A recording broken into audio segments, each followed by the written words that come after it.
Hello everyone, and welcome back to X-Ranger.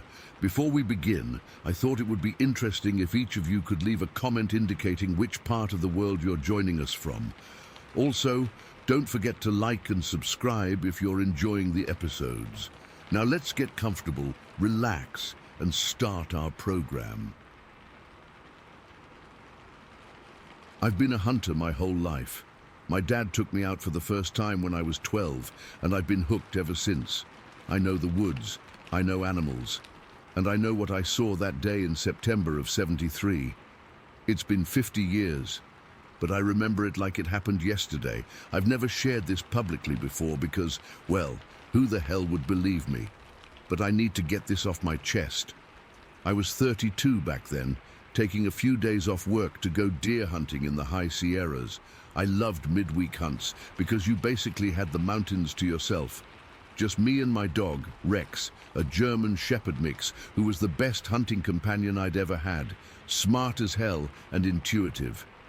That dog knew things before I did sometimes. That morning started like any other hunting day. I got up before dawn, had some coffee from my thermos, packed sandwiches, and headed out with Rex. The weather was perfect. Clear skies, about 60 degrees, slight breeze, not enough to mess with my shot, just enough to keep cool.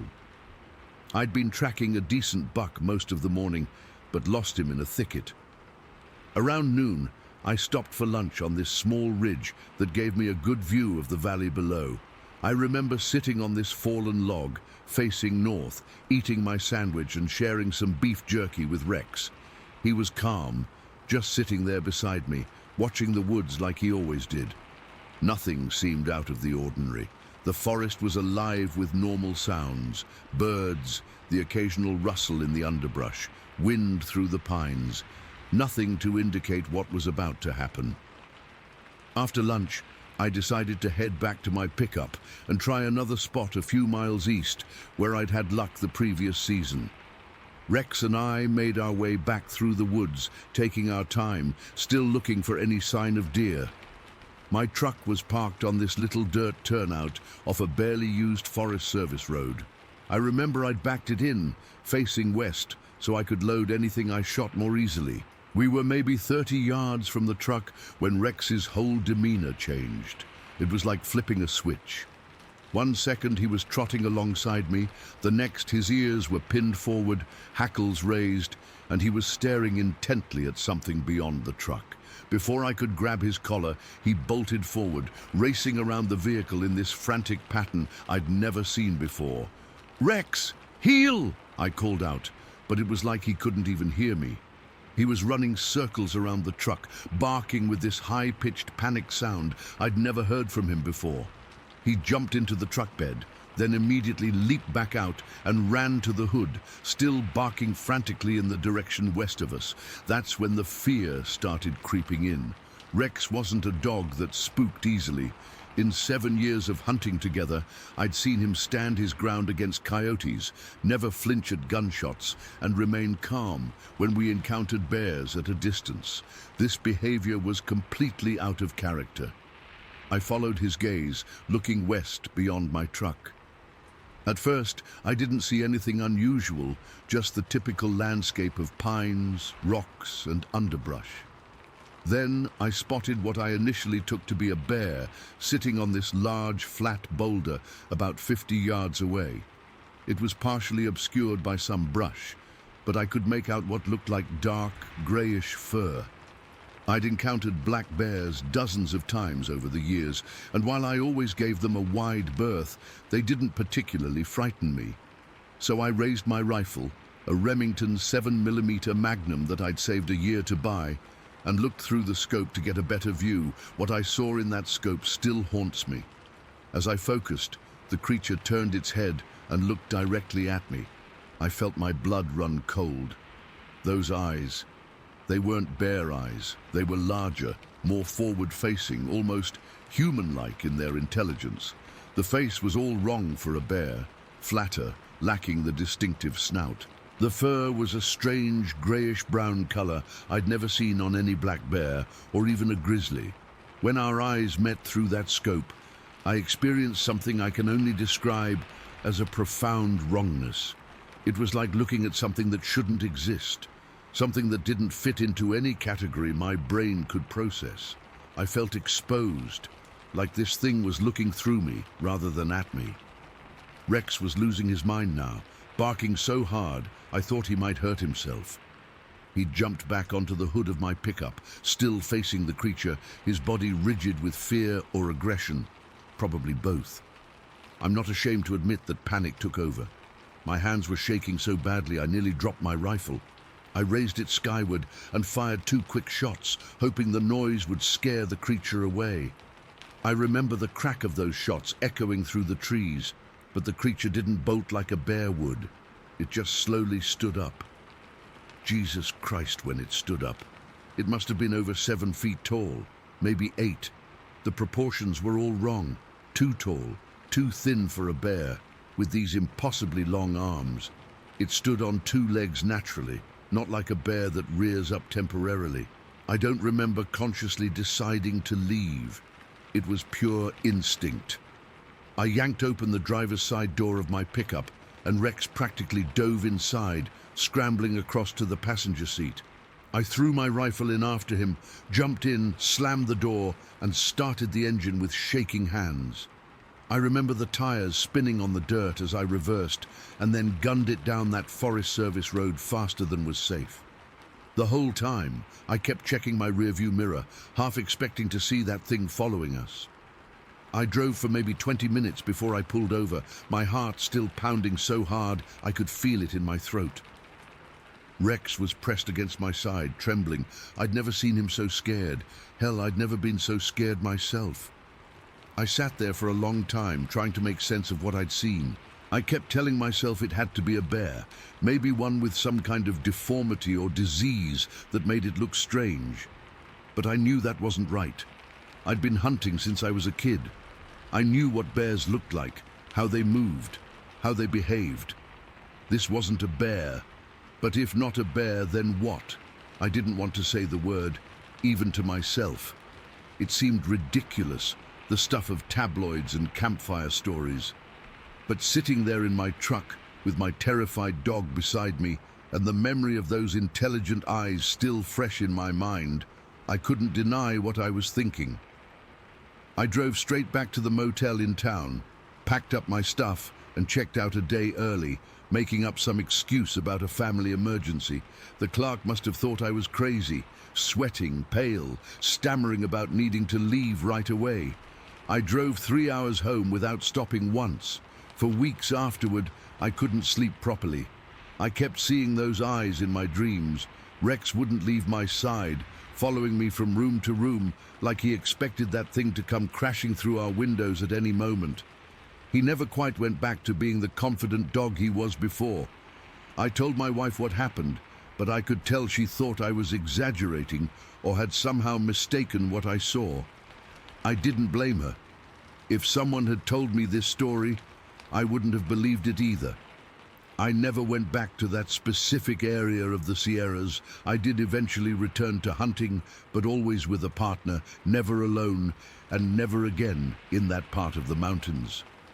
Over the years, I've read accounts from other people who claim to have seen similar creatures in the Sierra Nevada range.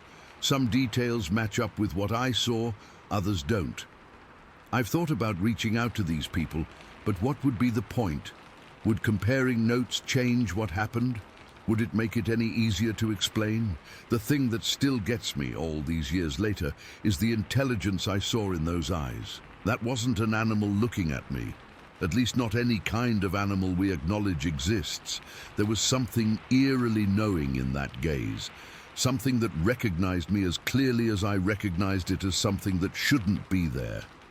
I've tried to rationalize it over the years. Maybe it was just a bear with some kind of genetic abnormality. Maybe the isolation and silence of the woods played tricks on my mind. Maybe I saw exactly what I think I saw. Something science hasn't acknowledged. Something that lives in the remote corners of our wilderness, avoiding human contact.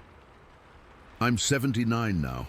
Rex has been gone for a long time. My hunting days are behind me, but I still think about that day often, Still wake up sometimes with the memory of those eyes fresh in my mind. I've never found a satisfactory explanation for what I encountered. All I know for certain is this. There was something in those woods that day that defied explanation. Something that didn't belong in the natural world as I understood it. And no matter how much time passes, I can't shake the feeling that it knew exactly what I was, while I still have no idea what it could have been. Story 2. I've never told this story to anyone outside my immediate family. They think I'm crazy, or that I was hallucinating from exhaustion. But I know what I saw that evening in the fall of 2002, and it still makes my skin crawl when I think about it. I had spent the day fishing at Lake Livingston. It was a Thursday, and I'd taken a long weekend to get some time to myself. The fishing had been decent, caught a few bass, nothing spectacular, but it was peaceful. I packed up around 5 in the afternoon and started the drive back home. Rather than taking the main highways, I opted for this 2-lane back road that cuts through the Trinity River Basin area. It's a shortcut I'd taken many times before, heavily wooded with tall pine trees on both sides that create this tunnel effect. Usually, I enjoy that drive. The smell of pine, the quiet, not anymore. The sun was starting to set, and that golden orange light was filtering through the trees. You know that time of day when shadows get longer and your eyes start playing tricks on you? I had my window cracked open a bit, radio playing some classic rock station that kept cutting in and out because of the terrain. I was probably about 40 minutes into the drive when a small deer, probably a yearling, darted across the road maybe 20 yards ahead of me. I wasn't going that fast, maybe 45 miles per hour. But I hit the brakes pretty hard anyway. These roads are notorious for deer, and where there's one, there's usually more. So I'm sitting there, engine idling, scanning the tree line on the left side of the road where the deer had come from, making sure there weren't any others about to sprint out. That's when I noticed something in my peripheral vision, on the passenger side of the car. At first, I thought it was just a shadow or maybe a dead tree trunk close to the guardrail. But then I realized it was moving, very slightly, but definitely moving. I turned my head slowly to look directly at it, and my blood went cold. Standing just beyond the guardrail, partially obscured by the first line of trees but clearly visible, was something huge. The first thing I noticed, the thing I can't forget no matter how hard I try, were its eyes. They were glowing, not reflecting light like a deer's or coyote's eyes would. These were actually emitting a dull, steady red light, like dying embers.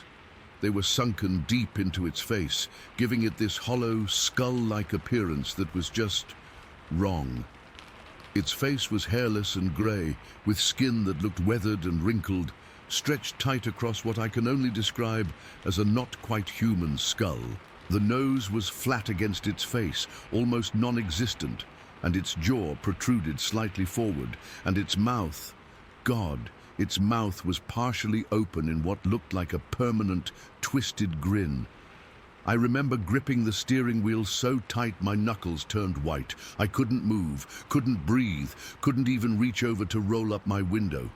I just sat there, staring at it, and it stared right back at me. It was massive, easily 7 or 8 feet tall, even though it was slightly hunched forward. Its shoulders were incredibly broad, maybe twice the width of a large man's. The arms hung low, almost to its knees, and I could see the muscles rippling underneath patchy dark hair. Most of its body was covered in this matted, dirty-looking hair, but in some places, particularly around the shoulders and forearms, the hair was thinner, and I could see grayish skin underneath. The whole time I'm looking at this thing, it's completely motionless, except for the almost imperceptible rise and fall of its chest. It was studying me. I don't know how else to explain it. This wasn't an animal's blank stare. There was intelligence behind those glowing red eyes, a calculating, ancient intelligence that seemed to be measuring me up. I don't know how long we stayed like that. It felt like hours, but realistically it was probably less than a minute. My ears were ringing with the silence, broken only by the soft idling of my engine and the occasional static burst from the radio, which I'd forgotten was even on. Then, without warning, it moved. Not in a startled or aggressive way. It was deliberate. It slowly turned its body toward the guardrail, never taking those red eyes off me until the very last second. Then, in one fluid motion that seemed impossibly graceful for something so large, it jumped over the guardrail. It didn't climb or scramble. It literally jumped over it without even touching the top rail. It was at least a 4-foot-high barrier, and this thing cleared it like it was stepping over a twig. What happened next still confuses me. It should have made noise landing on the other side. That embankment is steep and covered with dry leaves and underbrush. But there was nothing. No sound of impact, no rustling of leaves, no cracking of twigs. It just vanished, like it was never there.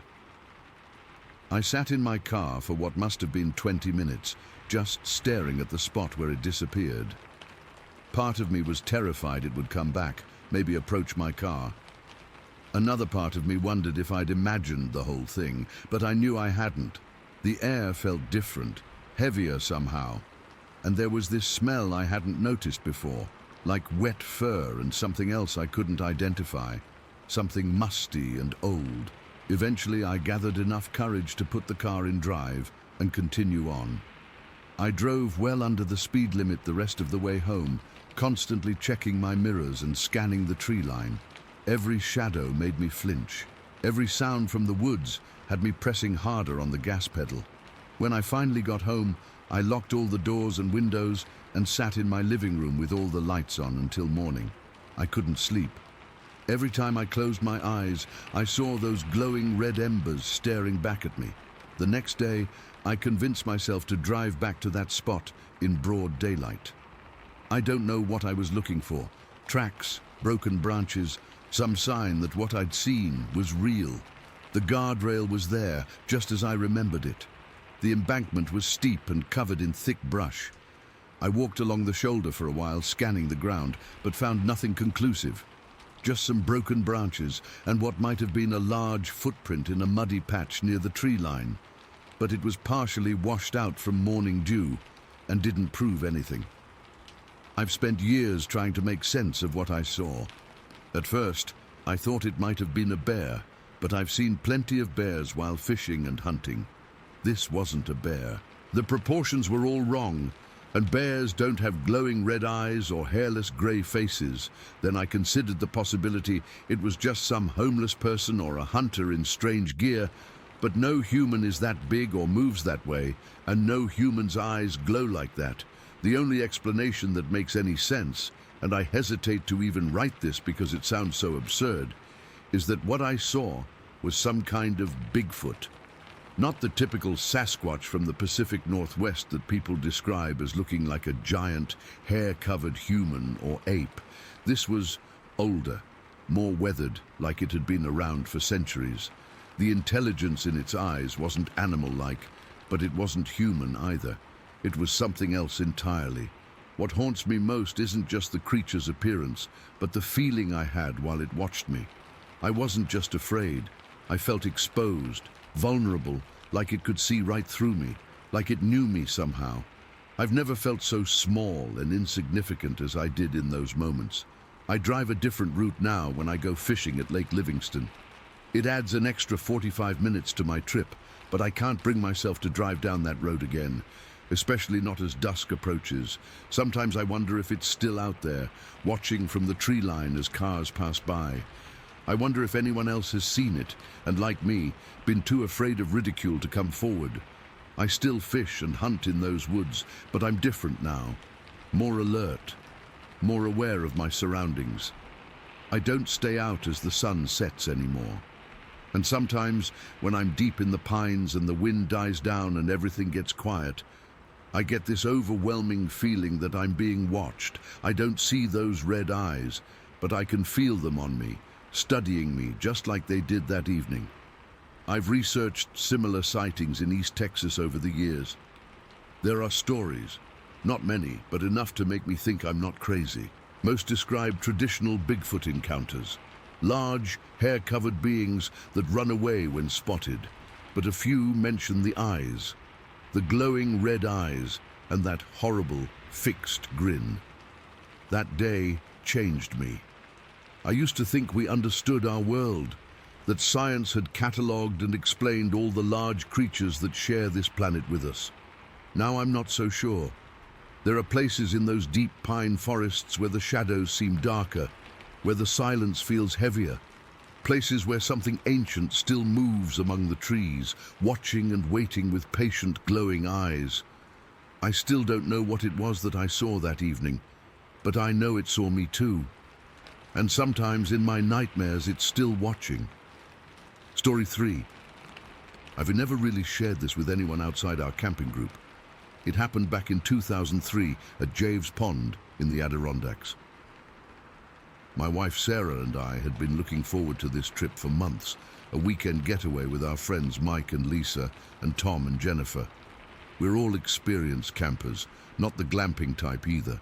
We like roughing it, setting up our own tents, cooking over open fires, the whole deal. Javes Pond is this beautiful, secluded spot near Hague, New York. It's not one of those crowded campgrounds with RVs and screaming kids everywhere. It's pretty remote. You have to hike in about a mile from where you park, which keeps the casual weekend warriors away. The pond itself isn't huge, maybe a quarter-mile across, surrounded by dense forest. In early May, we practically had the place to ourselves. We arrived Friday afternoon and set up our 3 tents in a small clearing about 15 feet from the shoreline. Sarah and I picked the spot closest to the water. I remember joking that we'd have the best view, but also the most mosquitoes. If I'd known what was going to happen, I would have picked the middle spot, believe me. The first night and day went great. We hiked, fished, cooked some decent trout over the fire. Saturday night, we were all sitting around the campfire, passing around a bottle of whiskey, telling stories. Nothing crazy. We're all in our 30s, not college kids, just enough to feel warm and relaxed. The fire was crackling, stars were out in full force, one of those perfect camping nights that remind you why you drag all your gear into the woods in the first place. Around 1 in the morning, Tom and Jennifer headed to their tent. Mike and Lisa followed about 30 minutes later. Sarah was getting tired too, but I wanted to stay up a bit longer. There's something about sitting alone by a dying campfire that I've always loved. So Sarah went to our tent while I stayed behind, throwing another small log on the fire. I must have sat there for another hour or so, just watching the flames and listening to the night sounds. The occasional hoot of an owl, the constant chorus of spring peepers around the pond, the gentle lapping of water against the shore. It was peaceful, normal, safe. I finally decided to turn in around 3 in the morning. The fire had burned down to embers and the temperature was dropping. I remember checking to make sure everything was secure. Food was hung properly in a tree about 50 yards from our campsite. Trash was double-bagged and hanging too. I'm meticulous about that stuff, especially in bear country. I used my headlamp to navigate to our tent, trying not to trip over any roots or stones. When I unzipped our tent, Sarah was awake. She grabbed my arm the second I was inside. "There's something outside," she whispered, her voice tight with fear. I froze halfway through, zipping the tent back up. "What do you mean?" I whispered back. "I don't know. I heard something moving around, just now." I was about to tell her it was probably just a raccoon or maybe a deer coming down to the water when we both heard it. A splash from the pond, like something large had just emerged from the water. Not a fish jump or a beaver tail slap. This was heavier. "Did you hear that?" Sarah's fingers dug into my arm. "Yeah." I clicked off my headlamp and we sat in complete darkness, listening. What came next still gives me chills when I think about it. We heard careful, deliberate movement, not like an animal crashing through underbrush. This sounded intentional, like branches being gently pushed aside, and it was coming directly toward our tent from the water. Sarah and I were frozen, barely breathing. The sound stopped right outside our tent, maybe 3 feet away at most. There was a moment of complete silence except for the distant peepers and the sound of my heart pounding in my ears. Then I saw it. Even in the darkness of the tent, I could make out a silhouette against the fabric. Our tent was a light-colored north face, and the nearly full moon created enough ambient light that when something touched the outside of our tent, we could see its outline. What I saw was unmistakably an elbow, a joint that bent exactly like a human arm, dragging down along the side of our tent wall. It wasn't a branch or a bear's paw. The shape and movement were too deliberate, too familiar in its human-like quality, but the size was all wrong. Based on where it appeared on our tent wall, whatever it was stood at least 6 feet tall, maybe more. Sarah saw it too. I heard her stop breathing completely. The touch wasn't aggressive. That's what was so unnerving. It was almost curious, like it was feeling the material of our tent, trying to figure out what was inside. Then, as suddenly as it appeared, the silhouette was gone. A second later, we heard footsteps, heavy thuds moving away from our tent toward the tree line. 5 distinct footfalls, evenly spaced and rhythmic. They were bipedal steps, not the 4-beat pattern of a bear or deer, and they were too heavy to be human. Each step had a weight to it that made a subtle impact you could feel through the ground. We sat there in silence for what felt like an eternity, but was probably only 5 minutes. Finally, Sarah whispered, "What the hell was that?" "I don't know," I admitted, "but it walked on 2 legs. Should we wake the others?" I considered it. "Let's wait till morning. Whatever it was is gone now." Neither of us slept a wink. We sat up the rest of the night, backs against each other, staring at opposite sides of the tent. Every snap of a twig or rustle of leaves had us tensing up. But the thing, whatever it was, didn't come back. When the first light of dawn finally came, it felt like we'd survived something, though I couldn't exactly say what. We emerged from our tent to find everything at the campsite exactly as it had been. No tracks that I could find near our tent, though the ground was pretty rocky there. No damage to any of our equipment. Nothing. Over breakfast, I casually mentioned to the others that we'd heard something in the night. "Probably a deer," Mike said, flipping pancakes on the camp stove. "They get curious." "Maybe," I said, not wanting to sound crazy, "but it came out of the water and it walked on 2 legs. That got their attention. Tom looked up from his coffee. "What do you mean?" I described what we'd heard and seen. The splash from the pond, the deliberate movement, the elbow-like shape on our tent, and those 5 heavy footsteps moving away. "You guys were drinking pretty hard last night," Jennifer said with a nervous laugh. "I wasn't drunk," Sarah said firmly. "I know what I saw." "Well, what do you think it was?" Lisa asked, lowering her voice as if whatever we'd encountered might still be listening. That was the question I'd been turning over in my mind all night. The Adirondacks aren't known for large predators beyond black bears, and bears don't wade into ponds at 3 in the morning, then carefully investigate tents with their elbows. What's more, bears move on 4 legs, not 2. "I don't know," I admitted. "But it was big, it was intelligent enough to be careful, and it walked like a person." No one said the word that was hanging in the air. It felt too ridiculous, too cliched, but I could see everyone thinking it. The strangest part of the whole encounter was trying to understand the behavior. This thing hadn't approached our food storage. It hadn't disturbed our trash. It had emerged from the water in the middle of the night and come directly to our tent, touched it, and then disappeared back into the forest. Why? The only explanation that made any sense, and it still sends a chill down my spine, is that it had been watching us. Maybe from the tree line across the pond, observing our campfire gathering for hours, watching us drink and laugh and tell stories, watching as, one by one, we retired to our tents, waiting until it was quiet before approaching. We decided to pack up and leave that day, even though we'd planned to stay through Sunday. No one complained about cutting the trip short. As we hiked back to our cars, I kept looking over my shoulder, scanning the dense forest that surrounded the trail. I couldn't shake the feeling we were being watched the entire way out. I've tried to rationalize it over the years. Maybe it was a bear, and in the darkness and our half-asleep state, we misinterpreted what we saw and heard. Maybe someone else was camping nearby, though we hadn't seen any other humans the whole time we were there. Maybe the whiskey played a bigger role than I want to admit. But here's what I keep coming back to. Sarah and I experienced the exact same thing. We both heard the splash from the water. We both saw the elbow-like shape drag down our tent wall. We both counted 5 bipedal footsteps moving away, and neither of us has ever felt comfortable camping near water since then. I've researched local folklore since this happened.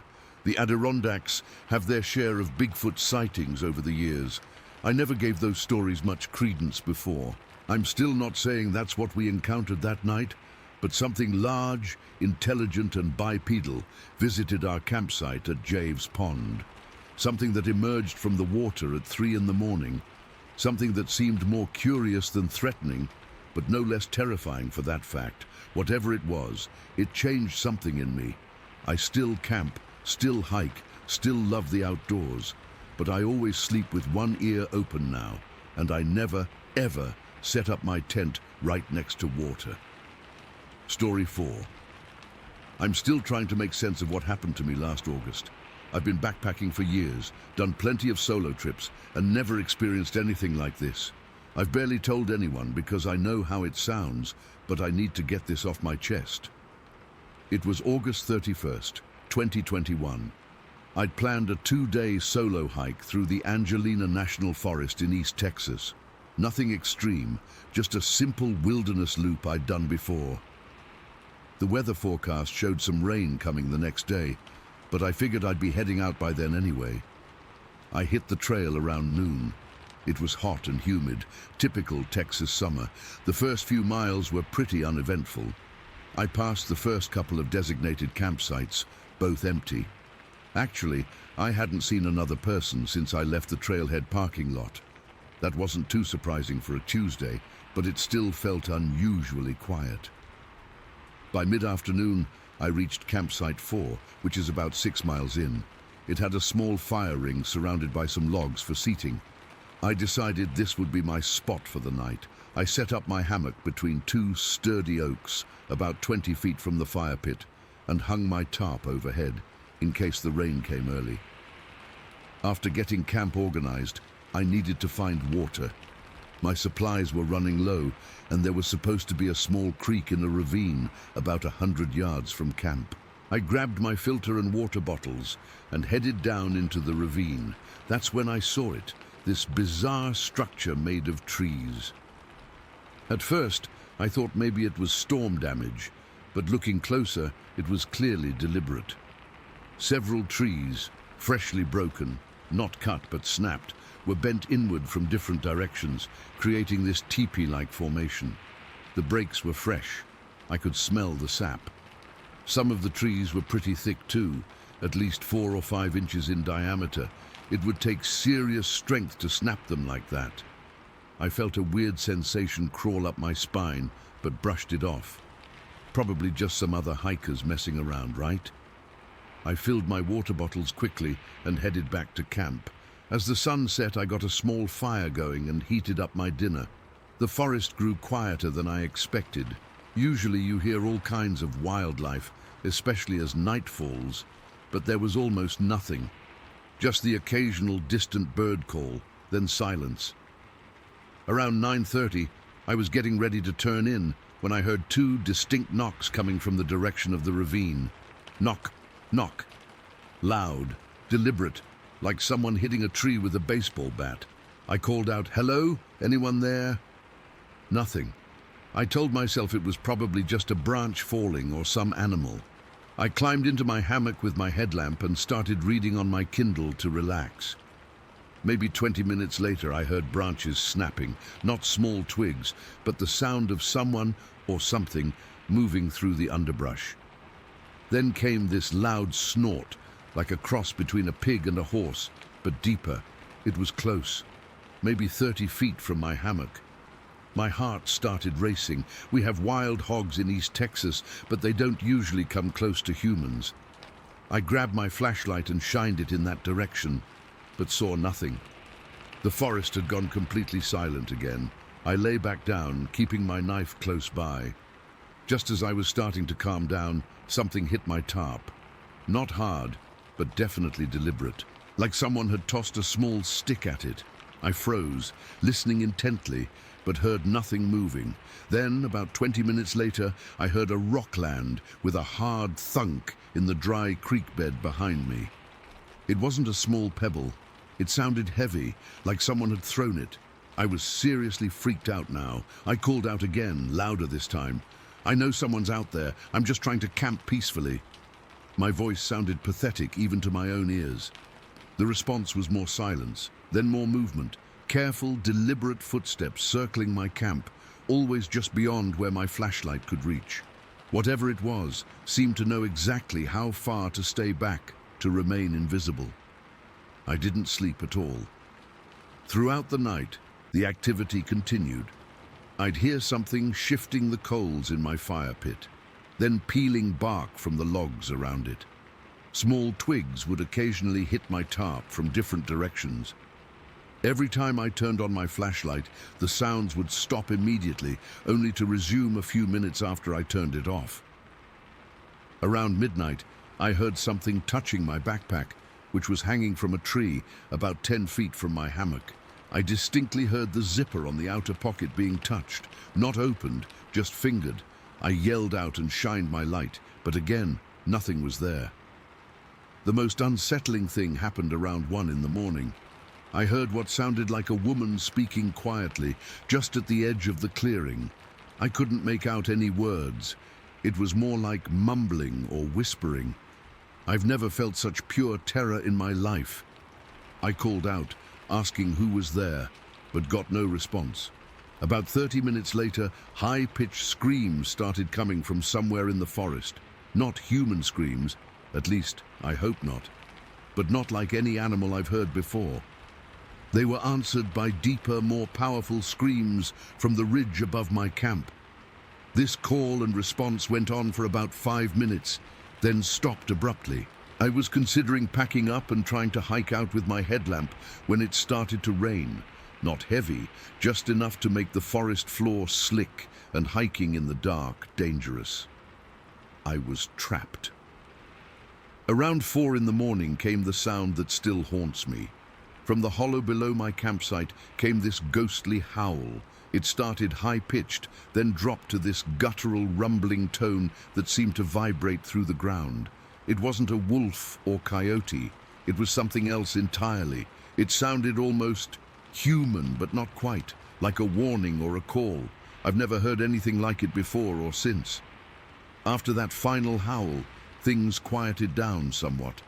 The rain continued steadily, and I just lay there wide awake, knife in hand, waiting for dawn.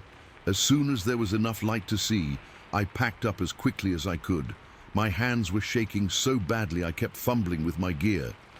While rolling up my tarp, I noticed something watching me from the edge of the clearing. It was just a dark shape about 75 yards away, partially hidden behind a tree, too big for a deer or hog. When I looked directly at it, it stepped back behind the tree. I shouted, "I'm leaving! I'm going now!" My voice cracked embarrassingly. Before heading out, I looked around the campsite. The log nearest to the fire pit had been shredded, not cut or broken, but actually pulled apart lengthwise, like someone had peeled it like a banana. That would take incredible strength. Even more disturbing, on the hill behind my camp were piles of full-size trees laid in straight rows. I hadn't noticed them the evening before. These weren't fallen trees. They had been uprooted and deliberately placed in this pattern. Some were 20 feet long and would have weighed hundreds of pounds. I left immediately, hiking as fast as I could through the rain. About a quarter mile from the trailhead, a large tree limb with a hornet's nest fell and landed right next to the path. It missed me by maybe 10 feet. There was no wind, and the limb looked healthy, not rotted or damaged. It just fell. Right as I was passing, I made it back to my car and drove home in a daze. For days afterward, I felt watched, even in my own apartment. I couldn't shake the feeling that whatever was in those woods had followed me home somehow. I've tried researching similar experiences in that area. There are a few vague reports of strange noises and tree structures, but nothing specific enough to confirm what I experienced. The ranger station had no reports of unusual activity when I called anonymously to ask. I'm still trying to rationalize what happened. Maybe it was a group of people messing with me. But why? And how did they move so quietly? And those screams and howls weren't human. Could it have been some kind of territorial animal? But what animal stacks trees in rows or breaks thick branches to make structures? All I know is that whatever was out there that night was intelligent. It wanted me to know I was unwelcome. It could have hurt me. It was clearly powerful enough. But instead, it chose to intimidate me, to let me know I was in its territory. I haven't been camping since.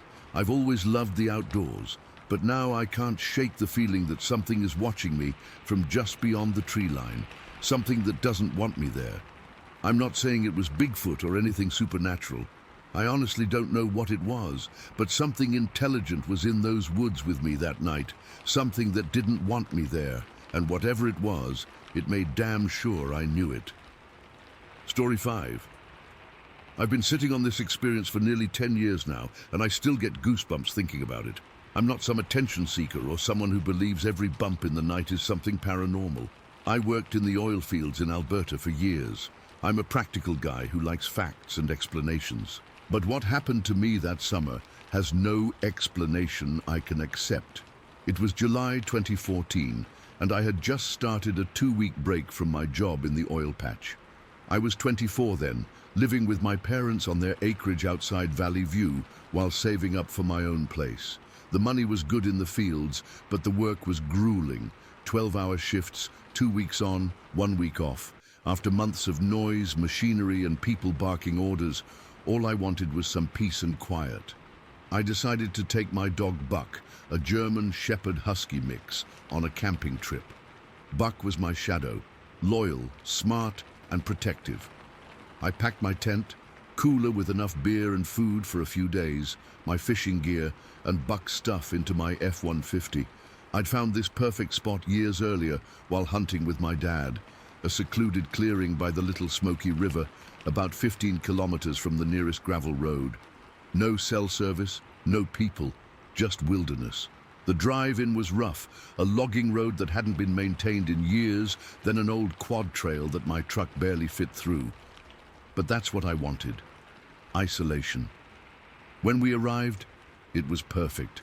A small clearing by the river, surrounded by thick spruce and poplar. The spot was just big enough for my tent and fire pit, with the river about 20 feet away.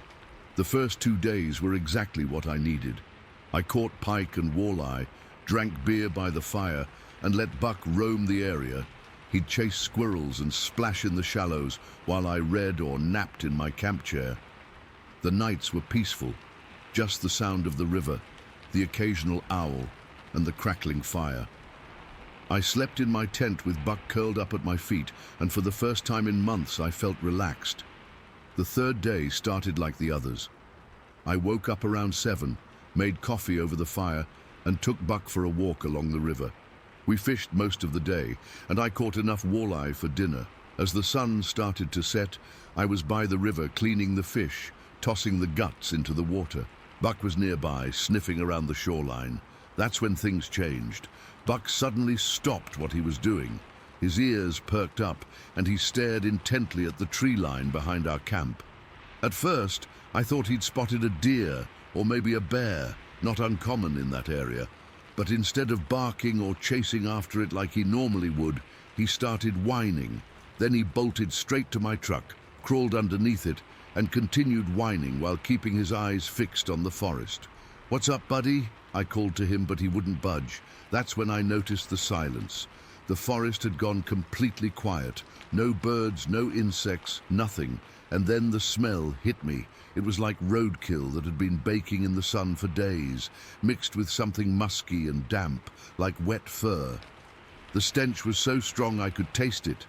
I grabbed my flashlight and scanned the tree line, but saw nothing except shadows and trees. The sun was setting fast, and the forest was getting darker by the minute. Something felt wrong, really wrong.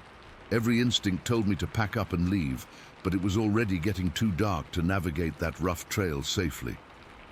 I decided to sleep in my truck that night. I quickly gathered everything important from the tent, tossed it in the cab, and climbed in with Buck, who was still trembling.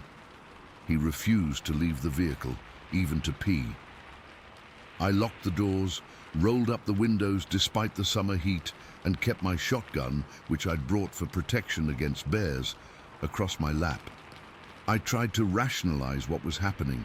Maybe a bear had wandered close to camp, or there was a rotting carcass nearby. But deep down, I knew it was something else. The silence in the forest wasn't natural, and Buck had never reacted that way to any animal before. I barely slept that night. Every snap of a twig or rustle of leaves had me sitting upright, scanning the darkness with my flashlight. Buck stayed pressed against me, occasionally growling softly at sounds I couldn't hear. Morning finally came, and with the daylight, my fear seemed silly. The forest sounds had returned, the smell was gone, and Buck seemed more relaxed, though still watchful. I decided to stay one more night, but moved my truck closer to the tent as a precaution. I spent the day fishing farther downstream, keeping Buck close. Everything seemed normal again, but I couldn't shake the feeling we were being watched. That night, I made a small fire, had a few beers to calm my nerves, and went to bed around 10. Buck came into the tent with me, but he was restless, pacing and whining softly. I finally dozed off around 11, exhausted from the previous sleepless night. I woke to Buck's frantic scratching at the tent door. My watch said it was just after midnight. Buck was whining urgently, not his usual "I need to pee" whine, but something desperate and fearful. I grabbed my flashlight and unzipped the tent just enough to peek out. The night was clear with a half moon, giving everything a silver glow. At first I didn't see anything unusual. Then I heard it. Footsteps. Slow, heavy footsteps circling the tent. Not the four-legged gait of a bear or deer. These were bipedal, 2 legs like a person walking, but the steps were too heavy, too deliberate to be human. Each footfall made the ground vibrate slightly beneath my sleeping bag. Buck pressed himself against me, his entire body shaking. I could feel his heart racing. He wasn't barking or growling, just trembling silently, which terrified me more than anything. Buck never backed down from a fight. Then came a grunt, low, rumbling, close enough that I felt it more than heard it. It was right outside the tent wall, maybe 3 feet from my head. Buck whimpered, and I covered his muzzle with my hand, terrified that any noise would provoke whatever was out there. The footsteps continued circling, and then I heard a loud sniff, like something was inhaling our scent through the tent fabric. My shotgun was in the truck. My knife was in my backpack at the foot of the tent. I had nothing to defend us with, except the small flashlight in my hand. Buck let out a tiny, involuntary whimper, and immediately the footsteps stopped. For several seconds, there was complete silence. Then, whatever it was turned and walked away. I could hear branches snapping, undergrowth being crushed under heavy weight. As it moved farther into the forest, I heard something that still haunts me, a rumbling sound that resembled speech, but too garbled to understand, like someone talking underwater, but deeper, more guttural. I didn't sleep again that night. Buck and I stayed frozen in that tent until the first grey light of dawn appeared. Only then did I dare to peek outside. The campsite looked normal, but something felt different, like the air itself had changed. I packed everything in record time, not bothering with breakfast or coffee. As I was loading the last of my gear, I noticed something by the river that made my blood run cold, tracks in the mud. They were huge, as wide as my boot and twice as long, with 5 distinct toe impressions. They weren't bear tracks. I'd seen plenty of those.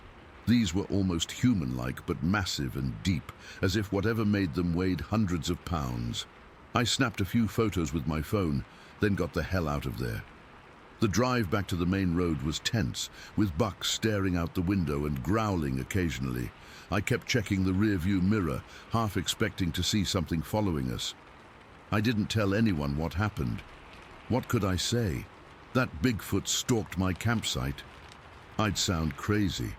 I convinced myself it was just a bear walking funny, or my imagination running wild in the wilderness. 2 nights after returning to my parents' place, I was up late watching TV in my room above the garage. Buck was with me, sleeping on the floor. Around 1 in the morning, he suddenly jumped up and ran to the window, barking furiously. My room overlooked the backyard and the tree line that bordered our property. I looked out and saw something that still makes my skin crawl. Standing at the edge of the trees, partially illuminated by the yard light, was a massive shape. I couldn't see its face, but I could make out its shoulder and the side of its head before it retreated into the darkness.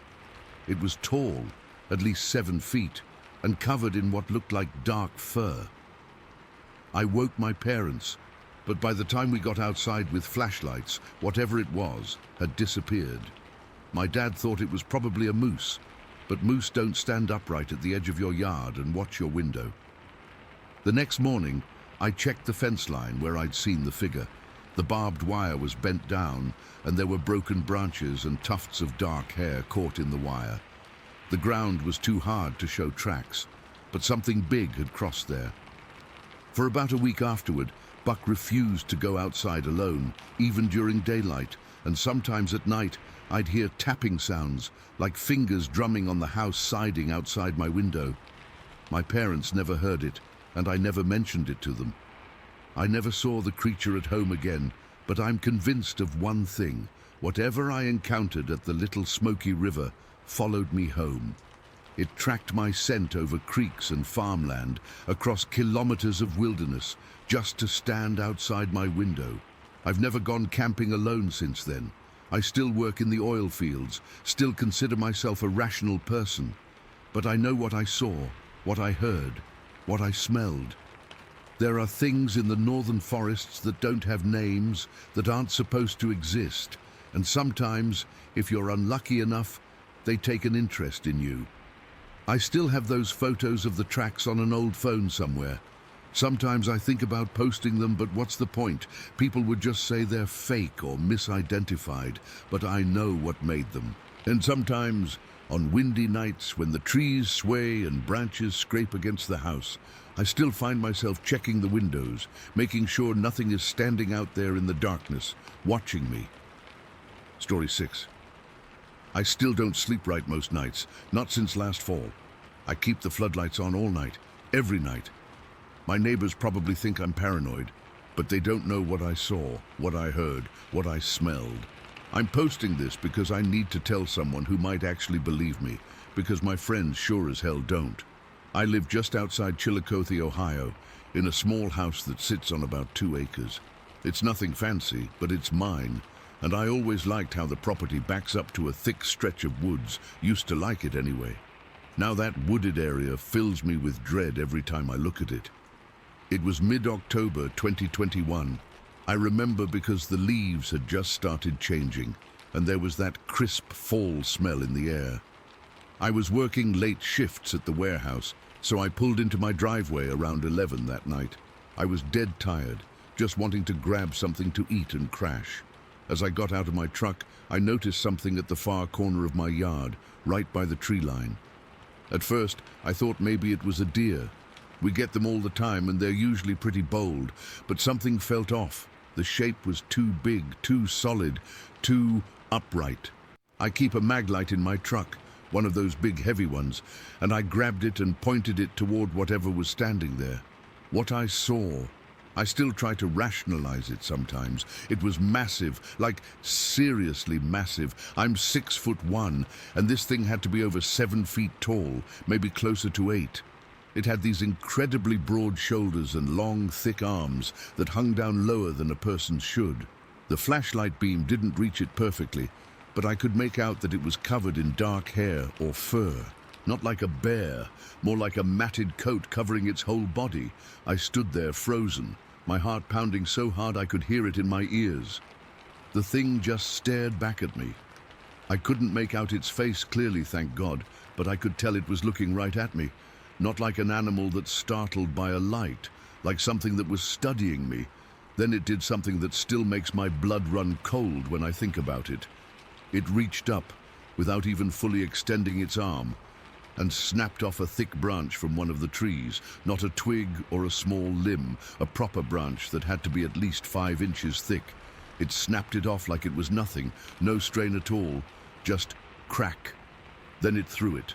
Not at me exactly, but in my direction. The branch landed about 10 feet in front of me with a heavy thud that I felt through my boots. I couldn't move, couldn't speak, couldn't even think clearly. Then it made this sound, a deep, low grunt that wasn't just something I heard. I felt it in my chest, like when you stand too close to a big speaker at a concert. It was this vibrating, rumbling noise that no human throat could make. Then it moved. Jesus, the way it moved. It turned and ran into the woods, but not like a person running. It was fast, way too fast for something that size. More like a predator. In 2 or 3 strides it was gone, disappearing into the darkness between the trees. I practically ran into my house, locked every door, closed every blind, and checked every closet. I didn't sleep that night, just sat in my living room with all the lights on, a kitchen knife in one hand and my phone in the other, ready to call 911, though what the hell I would have told them I don't know. When daylight finally came, I convinced myself I'd been tired, that maybe it was just a bear, even though we don't really get bears around here. But I knew I needed to check things out. I walked to where I'd seen the thing standing, and the ground was disturbed, like something heavy had been there. There were no clear footprints, just depressions in the dirt and flattened grass. Then I found the branch. It was lying exactly where it had landed the night before, a 5-foot-long oak branch that was thick and solid. I tried to break a similar branch from the same tree and couldn't even make it bend. Whatever had broken this off had serious strength. No human could have done it without tools. That's when I noticed the smell, a heavy, sour odor hanging in the air, kind of like wet dog mixed with something rotten and musty. It was strongest near the tree line, but seemed to linger all around that part of my yard. I spent the day trying to convince myself there was a logical explanation. Maybe some kids playing a prank with a costume. Maybe a particularly large black bear that had wandered way out of its territory. I even considered the possibility that I was losing my mind. But deep down, I knew what I saw. That night, I set up some extra lights facing the backyard and made sure my doors were locked tight. I managed to fall asleep around midnight, exhausted from the night before. I woke up to crashes and banging sounds coming from outside. My digital clock said 2:17 a.m. The noise was coming from my backyard, not like an animal foraging, but deliberate, angry sounds. I grabbed my flashlight again and crept to the kitchen window that overlooks the back. My fire pit was completely destroyed. I had this nice stone fire pit that I'd built myself. Not super fancy, but solid. The stones were scattered everywhere like they'd been kicked apart by something powerful. The Adirondack chairs I kept back there were thrown around. One was bent, like actually bent. These are solid wooden chairs, and the armrest was twisted and splintered like someone had wrenched it. Then I saw it again, the same dark figure, pacing at the edge of the woods. It was moving back and forth along the tree line like it was agitated. When I flipped on the back floodlight, it stopped and turned toward the house. Even from that distance, I could feel it staring at me. Then it just melted back into the trees, not running this time, just receding into the darkness like it belonged there. I didn't call the police. What would I say? That Bigfoot trashed my yard, that there was some kind of monster lurking in the woods. They'd think I was drunk or high or crazy. So I just sat up the rest of the night with every light in the house on, jumping at every sound. The next day, I drove to the hardware store and bought more floodlights, motion sensors, and a trail camera. I'm not a gun person, but that afternoon I went to a sporting goods store and bought a sidearm and got a rushed concealed carry permit through a connection at work. I wasn't taking any chances. For the next few weeks, things got weird. I'd catch glimpses of movement behind trees during the day. That smell would come and go, sometimes so strong it would wake me up at night. I'd find things disturbed in my yard. A bird feeder torn down, a garden hose uncoiled and dragged toward the woods. The trail camera was a joke. Half the time, the memory card would be corrupted when I checked it. The few images I did get just showed dark blurs or nothing at all, even when I knew something had been out there. About a week after the first encounter, I found something that still gives me chills.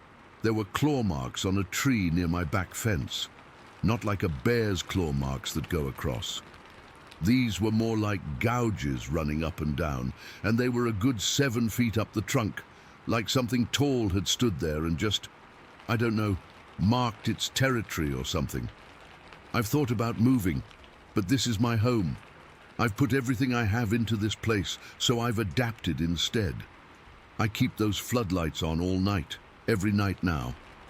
I never go outside after dark without my light and my sidearm. I've started parking closer to the house, and I run from my truck to the door when I get home late. Some nights I hear weird calls from the woods. Not quite like an animal, not quite like a person, just wrong somehow, deep and throaty. Sometimes they sound almost like words, but not in any language I recognize. I've done research since then, looked up Bigfoot sightings and legends, found out the Native Americans in this region had stories about tall, hairy forest beings. I've read about wood knocks, where these creatures supposedly communicate by hitting trees with sticks. Now, whenever I hear knocking sounds from the woods, my blood runs cold. Just last week, I was taking out the trash at dusk, and I swear to God, I heard something mimicking the beep of my truck when I lock it. 3 short beeps, exactly like my key fob makes, coming from the tree line. I don't tell many people about this. The few friends I've mentioned it to think I'm working too hard or watching too many horror movies. My brother suggested I get a carbon monoxide detector, like I'm just hallucinating all this. But I know what I saw. I know what's out there. And whatever it is, it knows I'm here too. It's watching my patterns, learning my schedule.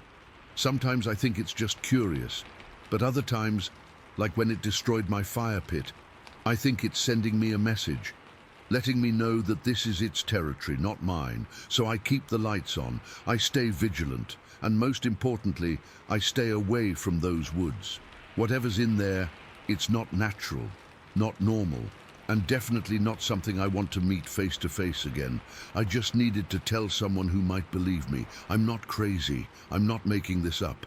That thing is real, and it's still out there, just beyond the tree line, waiting. Story 7. I still get uneasy talking about what happened at Buckhorn Lake that night. It's been 8 years, and I've only told a few people because, well, who the hell would believe me? But I need to get this off my chest. It was summer 2015, and I was 20 years old. Back then, I spent most weekends fishing at lakes around Northern California.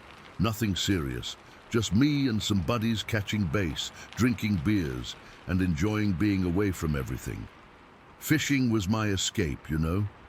This particular weekend, my buddy Adam and I decided to try Buckhorn Lake. It's about 20 miles east of Redding, nestled in those thick pine forests. If you've never been there, it's beautiful during the day. Crystal clear water surrounded by these massive pines that stretch up forever. But at night, that place transforms into something else entirely. We'd arrived Friday afternoon and set up camp at one of the designated sites. The weather was perfect, not too hot, slight breeze, clear skies. We spent the day fishing, caught a few decent-sized bass, grilled them up for dinner. Normal stuff, but Adam had this idea about trying some night fishing. He'd read somewhere that the bigger bass come out after dark, especially in summer when the water's warm. Dude, trust me, he kept saying, the monsters come out at night. Fuck, I wish he hadn't used those exact words. Around 11 that night, we loaded up our small aluminum boat with gear, couple of rods each, tackle box, flashlights, and a cooler with some beers. The lake was dead quiet except for the chorus of frogs. Seriously, those little bastards were loud. The moon was nearly full, so we could see well enough on the open water, but the shoreline was just this black wall of trees. We motored over to this little cove on the far side of the lake, probably half a mile from our campsite. It was a spot Adam had noticed earlier that day. A shallow area with some fallen trees in the water, perfect structure for base to hide around. We cut the engine and just drifted, casting toward the shore. For about an hour, everything was perfect. The night air was cool against my skin, the stars were incredible, and we'd each caught a couple decent bass. I remember feeling so peaceful out there, like nothing could touch us. Then everything changed. It was around midnight when we first heard it. We were both quiet, focused on fishing, when this sound came from the shoreline about 30 yards away. At first, it was this low, rumbling growl, almost so deep you felt it more than heard it. I thought maybe it was a bear, but something about it made the hair on my arms stand up instantly. "You hear that?" I whispered to Adam. Before he could answer, the growl transformed into something else entirely. A roar so fucking loud and powerful that it felt like it physically pushed against us. It was nothing like a bear or mountain lion or anything I've ever heard in my life. This sound was primal, ancient. It vibrated through the aluminum boat and echoed across the water. I swear to God, it seemed to shake every molecule in my body, and then the frogs went silent, all of them. 1 second, the whole lake is alive with frog calls, and the next, absolute silence. Just the echo of that roar dying away. Adam and I froze. We didn't speak, didn't move. My heart was pounding so hard I could hear it in my ears. That's when the smell hit us. This overpowering stench of wet mud and something else, musky, wild and rotten, like decaying vegetation mixed with something I can't even describe. It was thick enough to taste. "What the fuck?" Adam started to whisper, but he was cut off by a massive splash about 15 feet from our boat. Something huge had entered the water. The boat rocked violently to the side, nearly tipping us over. Water splashed over the gunwale, soaking my legs. I grabbed the side of the boat to steady myself, dropping my fishing rod in the process. It slid across the bottom of the boat and nearly went overboard. I didn't care. My eyes were fixed on the dark water where the splash had occurred. There were ripples spreading out, but I couldn't see what had caused them. "Start the motor," I hissed. "Start the fucking motor." Adam was already on it, yanking the cord of the small outboard. It sputtered once, twice, and then mercifully roared to life. He cranked the throttle and spun us around so fast I nearly fell out. As we sped away, I looked back toward the shore. I swear something was standing there at the water's edge, a massive, dark silhouette against the even darker trees. It was tall, much taller than a person should be, but it was just a glimpse, a shadow within shadows, gone when I blinked. We didn't say a word until we reached the dock near our campsite. My hands were shaking so badly I could barely tie the boat up. Finally secure, we grabbed our gear and practically ran back to our tent. "What the hell was that?" Adam finally asked, his voice unsteady. "Bear, maybe?" I suggested, knowing damn well it wasn't any bear. "Bears don't roar like that," Adam said, "and they don't make splashes that big." We stayed up for hours, talking in hushed voices, both of us too wired to sleep. We kept our flashlights on inside the tent, like little kids afraid of the dark, and honestly, I was terrified. Every snapping twig, every rustle of leaves had me flinching. Morning couldn't come fast enough. In the daylight, everything seemed normal again. Birds singing, other campers moving around, the lake peaceful and inviting. We mentioned what happened to a couple guys at the neighboring campsite. They laughed it off. "Probably just a deer jumping in the water," one of them said. "Sound carries weird over water at night." The other guy nodded. "Or a bear fishing. They can make some crazy noises when they're pissed." I wanted to believe them. Hell, I tried to convince myself they were right. but deep down, I knew better. That wasn't any deer or bear. Whatever made that sound wasn't something normal. Around noon, our friend Joe showed up. He was supposed to join us for the weekend, but couldn't make it until Saturday. After setting up his stuff, we told him what happened. Unlike the other campers, Joe didn't dismiss it. He'd grown up in this area and had heard stories his whole life. My grandpa used to talk about something in these woods, he said quietly. Called it the old man of the forest. Said it was bigger than any man, covered in hair, and avoided people except when it got angry. Bigfoot? Adam asked, half joking but not really. Joe shrugged. That's what people call it now, I guess. Grandpa just said it was something that didn't want to be found. We spent the afternoon fishing from the shore near our campsite, but my mind kept drifting back to that cove and what happened there. Finally, around 4 in the afternoon, I couldn't take it anymore. I want to go back there, I said suddenly, to the cove, just to look around. Adam looked at me like I was insane. Are you serious after last night? It's daylight, I reasoned, and we'll stay in the boat, away from shore. I need to know what it was. After some convincing, both Adam and Joe agreed to go with me. We took the boat back across the lake, my stomach knotting with each yard we covered. The cove looked completely different in daylight. Just trees and brush meeting the water, nothing sinister about it. We stayed about 20 feet from shore, scanning the tree line. Nothing seemed out of place until Joe pointed to an area where the shore sloped gently down to the water. Look at the mud there, he said. We maneuvered closer, and that's when I saw them. Footprints, but not normal footprints. These were massive, longer than my boot by a good hand's length. I wear a size 11, so these had to be at least 16 inches long, and they were wide, with 5 distinct toes clearly pressed into the soft mud. Holy shit, Adam whispered. The prints were spaced far apart, suggesting whatever made them had a huge stride. They led up from the water and disappeared into the underbrush up the slope. I'm getting out, I said, surprising even myself. Are you fucking crazy? Adam hissed, grabbing my arm. We're 3 grown men with a boat 20 feet away, I said.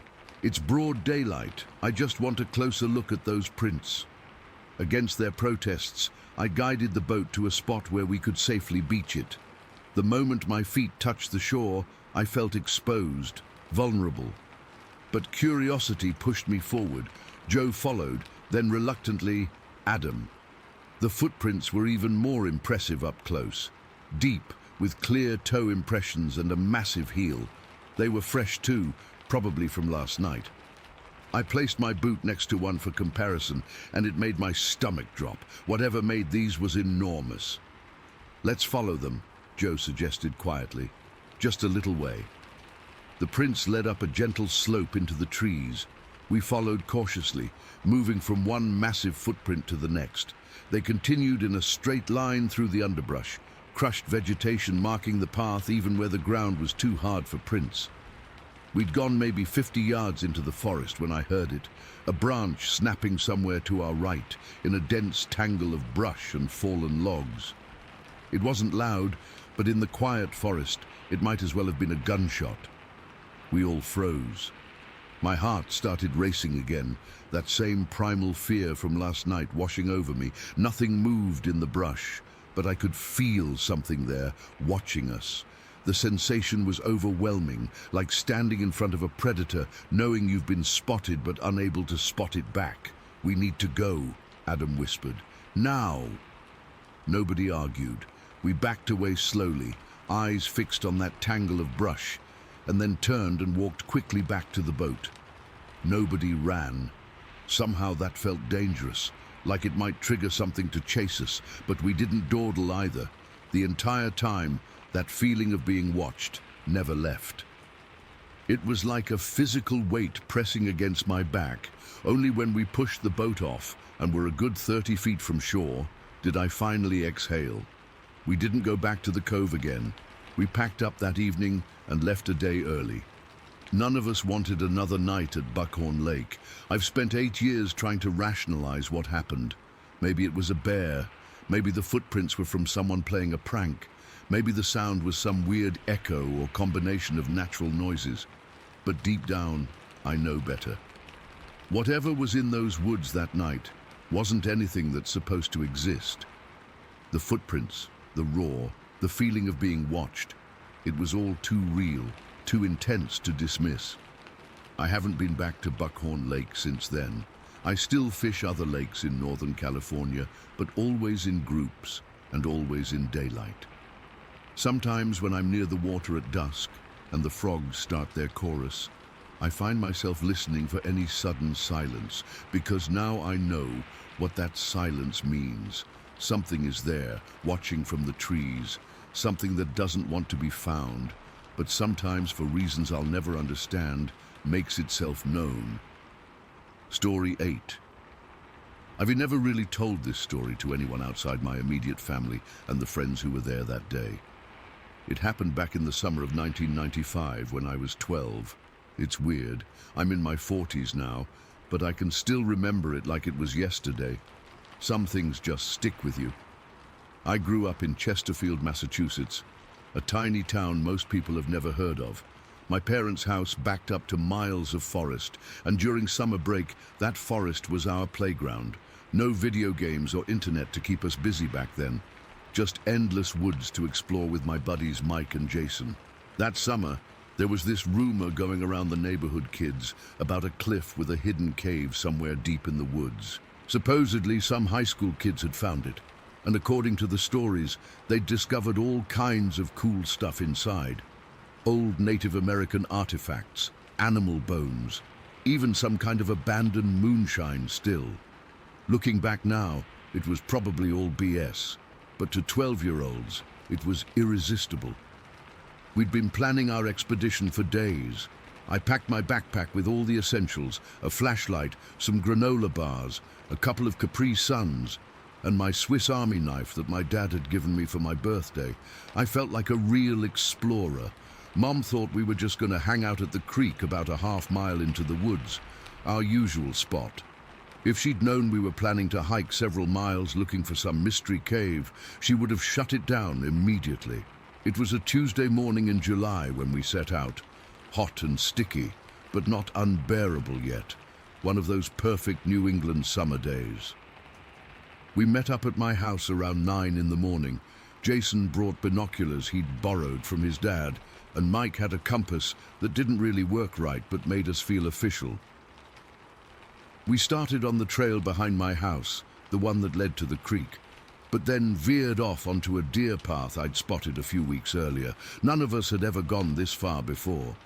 The trees were thicker here, and the undergrowth more dense. We had to push through brambles and duck under fallen trees. It felt like real adventure. After about 2 hours of hiking, we stopped for a snack break. The terrain had been getting steadily more uphill, which we took as a good sign. We were looking for a cliff after all. We were sweaty and covered in dirt, but spirits were high. Jason kept making jokes about finding Bigfoot, and we laughed it off. Funny how things turn out. We pressed on, climbing higher and higher into the hills. The trees started to thin out a bit, and we could occasionally glimpse views of the valley below through gaps in the forest.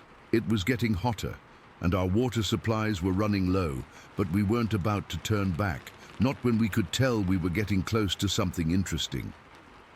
Around 1 in the afternoon, we reached a rocky area where the forest floor gave way to a steep incline covered in loose shale and larger boulders.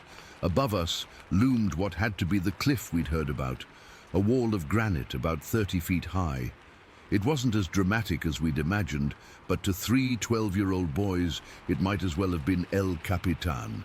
"This has to be it," Mike shouted, his voice echoing slightly against the rock face. We scrambled up the loose rock slope toward the cliff, our sneakers slipping on the shale. It was tough going, and we were already tired from hours of hiking. When we finally reached the base of the cliff, we stopped to catch our breath, leaning against the cool stone. The air felt different here, still and quiet in a way that made the hairs on my arms stand up. That's when I noticed it. I was looking up, scanning the cliff face for any sign of the cave entrance. when I saw something move on a ledge about 15 feet above us. At first, I thought it was a person, maybe one of the high school kids who'd supposedly discovered the place. I was about to call out when my brain registered that whatever was standing there wasn't right. "Guys," I whispered, nudging Mike, who was closest to me, "look up there." The three of us stood frozen, staring up at the figure on the ledge. It was tall, maybe 6 feet or so, with really wide shoulders and these unnaturally long, strong-looking arms. It wasn't a bear standing up. I'd seen those before. This was something else entirely.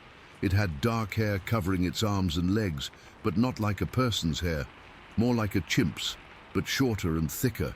Its chest was mostly bare with just patches of the same dark hair.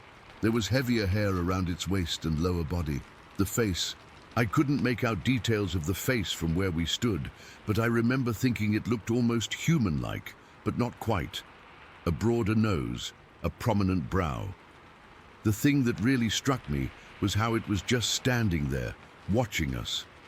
It held a thick stick in one hand, like a walking staff, and it wasn't moving much, just observing. There was an intelligence in the way it stood, the way it watched. It wasn't some animal that had stumbled upon us by accident. It knew exactly what it was looking at. For what felt like forever, but was probably only 15 seconds or so, we just stared at each other, me, Mike, and Jason frozen in terror at the base of the cliff, and this creature watching us from above. Then, without any sudden movement, it simply stepped back and disappeared behind the rocks and trees on the ledge. The spell broke. Jason was the first to move, turning and sliding down the shale slope we'd just climbed. Mike and I were right behind him. I don't think I've ever moved so fast in my life. We tore down that hillside, crashing through underbrush, leaping over fallen logs, our feet barely touching the ground. I ripped my favorite t-shirt on a thorn bush and didn't even care. My backpack was slapping against my back painfully with each step, but stopping to adjust it wasn't an option. We didn't slow down until we reached a small stream about a mile from the cliff. Lungs burning, legs shaking, we collapsed on the bank. None of us had said a word the entire time we'd been running. What was that?" Jason finally gasped, his face pale beneath his summer tan. "A bear," Mike suggested, but his voice made it clear he didn't believe it himself. I shook my head. "That wasn't a bear. Did you see its arms, the way it was standing?" We sat there by that stream for a long time, trying to make sense of what we'd seen. The initial terror had subsided, replaced by a weird mix of fear and fascination. None of us could fully articulate what we'd witnessed, but we all knew it wasn't something that was supposed to exist in the woods of western Massachusetts. By the time we started the long trek home, the sun was already dipping toward the horizon. We stuck to the main trails this time, not wanting to get caught in unfamiliar woods after dark. We also stayed closer together than we had on the hike out, constantly looking over our shoulders and jumping at every snapping twig. When I got home, my mum was furious that we'd been gone so long without checking in. I was filthy, scratched up from our panicked descent, and completely exhausted. But more than anything, I was bursting to tell someone what had happened. That night, after dinner, I found my grandmother alone in the kitchen. Grandma had grown up in these hills, and I thought if anyone would believe me, it would be her. I told her we'd seen a gorilla in the woods. That was the closest thing my 12-year-old vocabulary could compare it to. I expected disbelief, or maybe even laughter. Instead, her face got very serious. She sat me down at the kitchen table and spoke in a low voice so my parents wouldn't hear from the living room. "Tommy," she said, using my childhood nickname, "I want you to listen carefully. There are things in these woods that most people don't understand, things that have been here a lot longer than we have. But you can't go around telling people about what you saw today." "Why not?" I asked. "Because they'll think you're making it up or that you're crazy. Some things you just keep to yourself." She patted my hand. "Now go get cleaned up and get some sleep." I followed her advice. The next day, when Mike, Jason, and I met up, We made a pact not to tell anyone else about what we'd seen. We knew how it would sound, but privately we talked about it endlessly, comparing notes, trying to make sense of it. Years later, after college, I visited a zoo and saw gorillas up close for the first time. Watching them move, I knew immediately that what we'd seen that day wasn't a gorilla or any other known ape. Its proportions were different, its movement more fluid, more human-like. I've read about Sasquatch sightings since then. Most of them I dismiss as hoaxes or misidentifications, but I know what I saw that summer day in 1995. What stayed with me all these years isn't just the shock of seeing something that shouldn't exist. It's the way it watched us. There was no aggression in its posture, no threatening behavior. It simply observed us, these three small humans who had wandered into its territory, and then it quietly left. I've often wondered if it recognized that we were just kids, harmless and scared. Maybe that's why it didn't try to frighten us off or approach us. It just let us be. Sometimes I think about going back to those woods, trying to find that cliff again, but I never have. Part of me doesn't want to disturb whatever lives there, and part of me is afraid I wouldn't find anything at all. That somehow the magic of that encounter was tied to that specific moment in time, to the innocence of 3 12-year-old boys on a summer adventure. So I keep the memory close, taking it out occasionally to examine it like a strange stone found in a riverbed.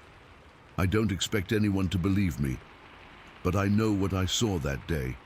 And sometimes when I'm hiking in the woods anywhere, I still catch myself looking up at the rocky outcroppings, wondering if something is watching me from above. Story 9. I never thought I'd be sharing this story, but after years of not being able to make sense of what happened, I need to put it out there. This took place back in 2013, when my wife Judy and I were living in Arlington, Texas. We were both in our early 40s, outdoor enthusiasts, but not extreme adventure types, just regular people who enjoyed nature. We had planned a day trip to Willow Springs because we'd heard the views were spectacular, and we'd been working too hard that spring. It was supposed to be just a relaxing picnic day with some hiking, nothing crazy, nothing that should have changed our lives. The morning started perfectly. Clear skies, about 75 degrees, one of those days where everything just feels right. We packed a simple lunch, a bottle of wine, nothing fancy, just a Cabernet we both liked, our camera, and basic hiking gear. We left Arlington around 9 in the morning, got to Willow Springs about an hour later. The first few hours were exactly what we wanted.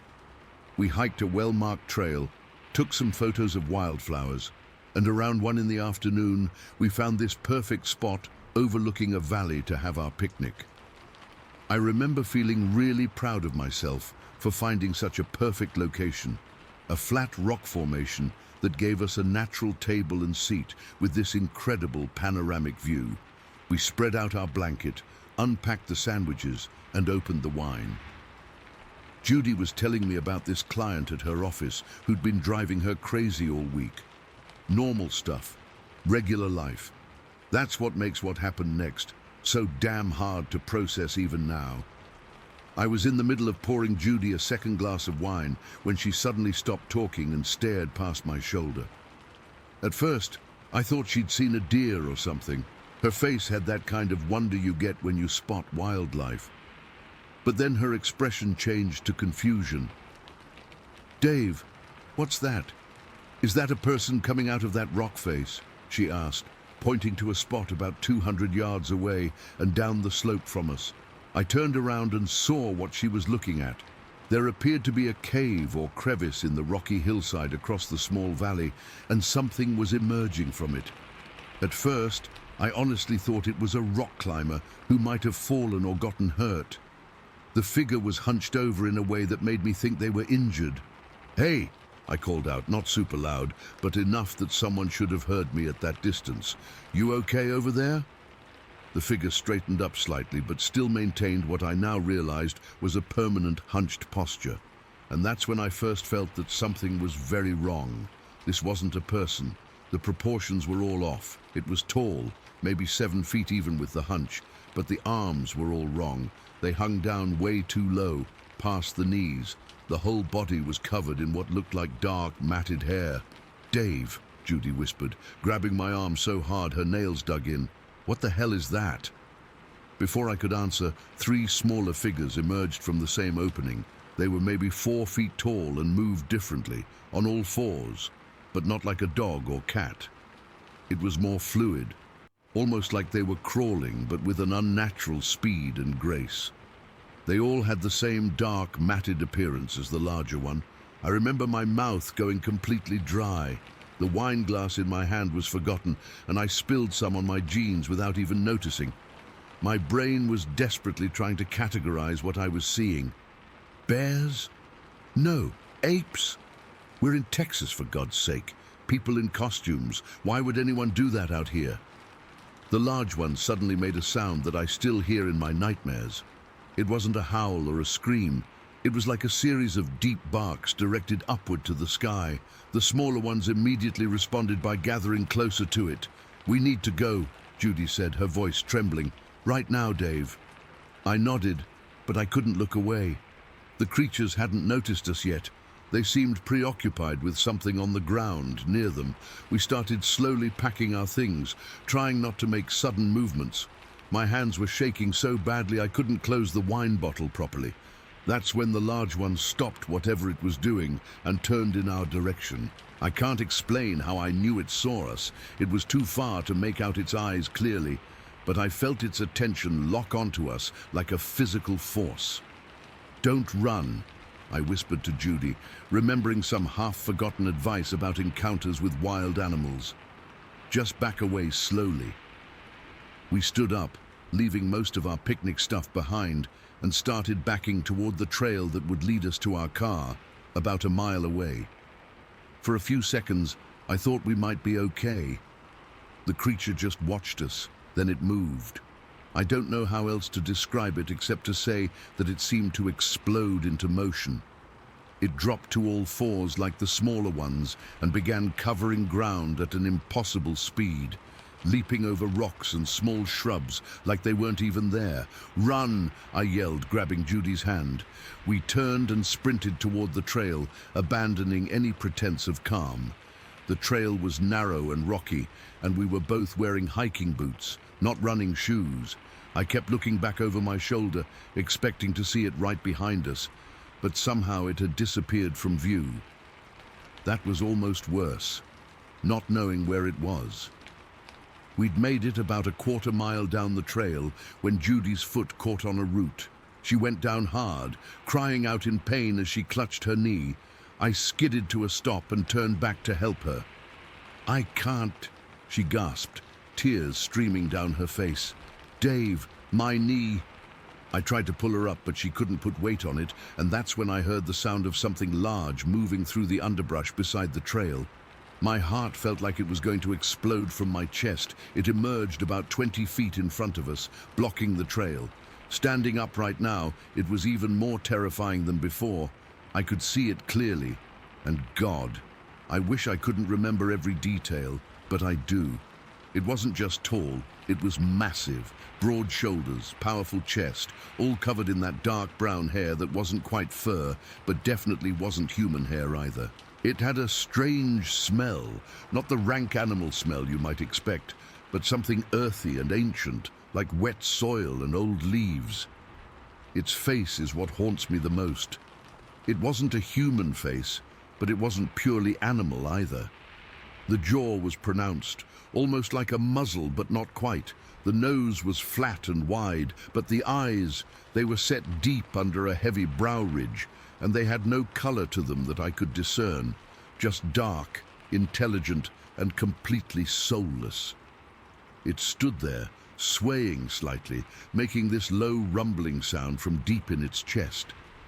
Then it dropped to all fours again, and the way it moved, it was like watching something that could be both ape and cat at the same time. There was a fluidity that shouldn't be possible for something that size. I positioned myself in front of Judy, not that I could have done anything to protect her. I was certain we were going to die. The creature moved closer, still making that rumbling sound. It stopped about 10 feet away from us and rose back to its full height. We stared at each other for what felt like an eternity, but was probably only seconds. I couldn't move. I couldn't even think. Then it made that barking sound again, the same one it had directed at the sky earlier, but softer this time, almost inquisitive. And then, in a movement so fast I barely registered it, it turned and leaped over the edge of the trail down a steep incline that had to be at least 40 feet of near vertical drop. It moved down that cliff face like a spider, using its long arms to grab onto outcroppings and trees with precision and power. I stood there frozen until Judy tugged at my pant leg. "Dave, please," she whispered. "Let's go. Please." I helped her up, and we moved as fast as we could with her injured knee. Every sound in the forest made us flinch. I kept expecting to see those smaller creatures or the big one again, but somehow we made it back to our car without further incident. The drive to the nearest hospital was a blur. We barely spoke. What could we say? We'd just seen something that shouldn't exist. The hospital staff treated Judy for a badly sprained knee and some scrapes. They probably thought we were in shock from the hiking accident. They had no idea. Later that night, in our hotel room, there was no way we were driving all the way back to Arlington with Judy's knee and our nerves shot. We finally talked about what we'd seen. "It wasn't a bear," Judy said, stating the obvious. "No," I agreed. "It wasn't a bear." "What are we going to tell people?" I thought about it for a long time. "Nothing," I finally said. "Who would believe us?" And that's what we did. We told our friends and family that Judy had a bad fall while hiking. And we came home the next day. We never mentioned what we saw. Who would believe that we encountered a family of Sasquatch or Bigfoot or whatever you want to call them? Over the years, I've done research. I've looked at reports from other people who claim to have seen similar creatures. What's weird is that there seem to be different types. Some reports describe creatures more like what we saw, while others talk about more human-like beings with different features or behaviors. It's been 10 years, and I still wake up sometimes hearing that barking sound. I still see those eyes when I close my own. Whatever it was, it could have killed us both easily. Why didn't it? Sometimes I think it recognized that we weren't a threat, that it was just curious, that it had its young ones to protect. I don't go hiking much anymore. Judy refuses to entirely. I can't blame her. When you realize that the world contains things that science says shouldn't exist, it changes you. It makes you wonder what else might be out there, watching from caves or forests, living lives parallel to ours but completely separate. I'm not asking anyone to believe me. I'm just putting this out there because keeping it inside for 10 years has been its own kind of nightmare. Maybe someone else has seen what we saw. Maybe someone else knows what these creatures really are. All I know is that on a beautiful spring day in 2013, my understanding of the world changed forever. And no matter how much time passes, I'll never be able to explain what we saw that day at Willow Springs. Story 10. I've been debating whether to share this for almost 20 years now. I'm not looking for attention or trying to convince anyone of anything. I just need to get this off my chest because it still haunts me. This happened back in early April of 2003, when I was living in a small town along the Trinity River in Texas. I was 10 years old at the time. Our house backed up to this huge stretch of woods that seemed to go on forever. My dad would take me and my older brother fishing in the river sometimes, but mostly we just played in the yard and only ventured a little ways into the tree line. Dad always warned us not to go too deep into the forest, especially as it got dark. I never understood why until that day. It was a Tuesday evening, I remember, because my favorite cartoon was on, and I was rushing to finish my chores before it started. Mom had asked me to take the trash out to the bin behind the house. I was annoyed about it, but I just wanted to get it done quick. Our backyard was pretty big, with this old wooden fence that separated our mowed lawn from the beginning of the forest. The trash bins were kept near the back corner of the yard, maybe 15 feet from where the trees started getting thick. It was getting close to sunset, not dark yet, but the light was starting to get that golden orange color. I remember dragging the trash bag across the yard, complaining to myself about missing the start of my show. When I got to the bin, I had to struggle to lift the heavy lid with one hand while holding the bag with the other. That's when I first noticed the smell. It was so strong it almost made me gag, like a mix between a wet dog that hadn't been bathed in months and something sour and rotten. I thought maybe an animal had died nearby or something had gone bad in the trash bin. I quickly threw the bag in and dropped the lid closed with a bang. That's when I heard it, a sound from the woods like branches breaking, not small twigs, but the thick snap of something heavy moving through the trees. I froze. We had deer in the area sometimes, but this sounded bigger. I turned toward the sound, squinting to see better in the shadows between the trees. At first I didn't see anything unusual, just the familiar tree trunks and undergrowth. Then something moved. Not like a deer or even a bear would move. It was tall, way taller than my dad, who was 6 feet. It shifted its weight from one side to another, partially hidden behind a large oak tree about 30 yards into the woods. I remember thinking it was weird that I could see it so clearly despite the trees. That's when I realized it was because it was standing upright, its head well above the lower branches that would have hidden a normal person. I stood there, unable to move for what felt like forever, but was probably only seconds. Then it took a step to the side, still partially behind the tree, but now I could see more of it. The shape was human-like, but wrong. Too big, too bulky. It had arms and legs like us, but they were massive, covered in what looked like dark fur or hair. That's when it turned its head and looked directly at me. I can't really describe the feeling that went through me in that moment. Pure terror doesn't even come close. Its face was hidden in shadow, but I could feel it staring at me.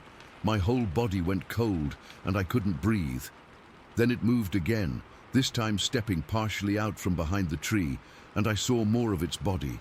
It was enormous, like if you took a really strong man and made him half again as big in every direction. And that smell, it got stronger, hitting me in waves. I don't remember deciding to run. My body just took over. 1 second I was frozen by the trash bins. The next I was sprinting across the yard toward our back door, screaming at the top of my lungs. I've never run so fast in my life. I was absolutely convinced it was right behind me, about to grab me. I burst through the back door, still screaming, tears streaming down my face. I slammed the door shut and locked it, then backed away, unable to stop crying and yelling about the woods monster coming to get me. My mom came running from the kitchen, and my dad rushed in from the living room. My brother was there too, looking confused. They couldn't understand what I was saying at first because I was hyperventilating and crying so hard. Dad thought my brother had played a trick on me. He always did stuff like that, jumping out from corners to scare me, telling me scary stories. But when Dad questioned him, my brother seemed genuinely confused. He had been inside watching TV the whole time. I remember my dad looking at me really seriously, in a way he never had before. He asked me exactly what I'd seen. I was still crying, pointing toward the back door, trying to explain about the thing in the woods. It was tall, I told him, stretching my arm up as high as I could reach, pointing to the ceiling, just like us, only bigger. Dad's face went pale. He asked me if it smelled bad. Like a skunk, I said, but worse.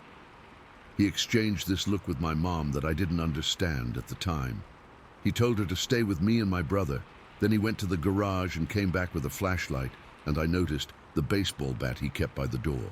Mom tried to talk him out of going outside, but he insisted. He went out the back door, and I remember being terrified that the monster would get him too. I begged Mom to make him come back inside. We waited in the kitchen. I couldn't stop shaking. After what felt like forever, Dad came back in. He looked weird, not scared exactly, but definitely shaken up. He said he hadn't seen anything, but his voice sounded strange. Later, I overheard him telling Mom that he'd smelled it, that same musky, sour odor I'd described, especially strong near the tree line.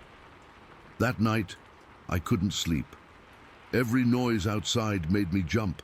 I kept imagining that thing looking in through my window, even though my bedroom was on the second floor. I ended up crawling into my parents' bed around midnight, something I hadn't done in years. The next morning, I refused to go outside. Mom tried to convince me to wait for the school bus in the front yard like normal, but I wouldn't do it. Dad ended up driving me to school, which he almost never did. When I got home that afternoon, Dad was waiting for me. He sat me down at the kitchen table and asked me to draw what I'd seen. He gave me some paper and crayons, and I tried my best. I drew a big brown rectangle for the body, then added red arms and legs and a head. I put in some squiggly green lines to show the branches I was looking through. Dad looked at my drawing for a long time. Then he went to his computer. He pulled up an image and called me over. When I saw what was on the screen, I backed away immediately. It was a famous picture. I know now it's from the Patterson-Gimlin film, of a large, hairy, human-like creature walking through a clearing. "Is this what you saw?" Dad asked, his voice very serious. I nodded, feeling that same cold fear wash over me again. "That's it," I whispered. I had no idea what Bigfoot was back then. It wasn't something I'd ever been interested in or knew anything about. But my dad knew, and the way he reacted told me he believed me completely. Later that night, I overheard Dad telling Mom that he'd seen something similar in those same woods when he was a teenager, over 20 years earlier. He said he'd never told anyone except his brother because he was afraid people would think he was crazy. He also mentioned that his brother-in-law, my uncle, had seen something like it about 10 miles away back in '75. The strangest part came a few days later. Dad came home from work looking worried. He'd heard through a friend that a family just 3 miles down the river had experienced something strange the night after my sighting. Something had been on their property, leaving huge footprints in the mud near their chicken coop. A few chickens had gone missing, and they'd heard unusual sounds in the night. We never talked about it outside our family. Dad made it clear that people in our small town wouldn't understand and might make fun of us. But he did 2 things that showed how seriously he took it. He installed motion sensor lights all around our backyard, and he never again asked me to take the trash out after dusk. For months afterward, I refused to go anywhere near the woods behind our house. Eventually, I started playing in the yard again, but only in broad daylight and never alone. To this day, I can't stand with my back to a forest edge without feeling watched. We moved away from that house 2 years later when Dad got a job in another state. I was relieved, to be honest. I never felt completely safe there again. I'm 30 now, with a family of my own, but I still have nightmares about what I saw that day. In the dreams, it's not partially hidden anymore. It steps fully out from behind the tree and comes toward me. I always wake up before it reaches me, but the terror feels just as real as it did that day. I don't know what it was. Logically, as an adult, I try to tell myself it was just a bear standing on its hind legs, or my imagination playing tricks on me in the fading light. But deep down, I know what I saw. And when I visit my parents and see the look in my dad's eyes when the subject comes up, I know he believes it too. Sometimes I wonder if it's still there, in those woods along the Trinity River, watching and waiting for someone else to notice it. And sometimes, when I'm alone at night and hear branches breaking outside, that same smell seems to find its way into my nightmares. Story 11. I still don't know what I saw that day. I've been hunting for over 25 years, and I've never encountered anything like it. I've spent my whole life in Wyoming, worked as a heavy equipment operator since I was 20, and hunted every season. I know every animal that's supposed to be in these mountains. This wasn't one of them. It happened in November 2019, during elk season. I was hunting on private land south of Elk Mountain, right on the edge of Medicine Bow National Forest. The landowner's a buddy of mine. We worked construction together years ago, and he lets me hunt his property every season. The place is perfect, backs right up to National Forest land, tons of game moving through. That morning was cold as hell. Must have been around 15 degrees, with about 8 inches of fresh snow on the ground. Perfect tracking conditions, actually. I'd left my truck about 2 miles back and hiked in before sunrise, got to my spot on this ridge that overlooks a valley with a creek running through it. Good place to set up. You can see for hundreds of yards in multiple directions. I'd been sitting there since about 6 in the morning, just watching the terrain through my scope, looking for movement. Nothing much happening. Saw a few mule deer early on, but I was holding out for elk. Around 10:30, I decided to move positions to get a better vantage point of the south-facing slope. That's when I saw it. I was scanning the ridgeline about 300 to 400 yards away when I caught this movement out of the corner of my eye. At first, I thought it might be an elk, but something about the movement wasn't right. Too tall, too upright. I grabbed my binoculars for a better look. What I saw through those lenses still makes my stomach knot up. This thing was walking on 2 legs, completely upright like a human, except it wasn't human. Not even close. It was covered in this light brown hair or fur that seemed to flow as it moved. Not patchy or uneven like you'd see with a mangy bear or something. This was a full coat covering its entire body. The way it moved, that's what really got to me. It was taking these long, purposeful strides along the ridgeline. Its arms were hanging low, much lower than a human's, and its shoulders were massive, I mean easily twice as wide as mine, and I'm not a small guy. Its head seemed to blend right into those shoulders, kind of rounded on top, no distinct neck that I could see. The speed of this thing was what really threw me. I've seen plenty of people hiking in the backcountry, and nobody, I mean nobody, moves like this. It covered 50 or 60 yards in what seemed like seconds, moving through terrain that would have had me carefully picking my way step by step, just gliding over fallen logs and through brush like it wasn't even there. Then it just disappeared into a thick stand of pine trees. I kept my binoculars locked on that spot, barely breathing, expecting it to come out the other side. Nothing. For maybe 2 minutes, nothing moved. I started questioning if I'd actually seen anything at all. Maybe it was just a weird shadow, or my eyes playing tricks. I was about to lower the binoculars when it suddenly reappeared, moving even faster than before, going in the opposite direction. It was hauling ass like something was chasing it, covering ground in these powerful strides. 3 or 4 bounds and it was gone again, vanished into another thick stand of trees. My hands were shaking so bad I nearly dropped the binoculars. I'm not ashamed to admit I was scared. Not just startled or surprised, I mean genuinely afraid.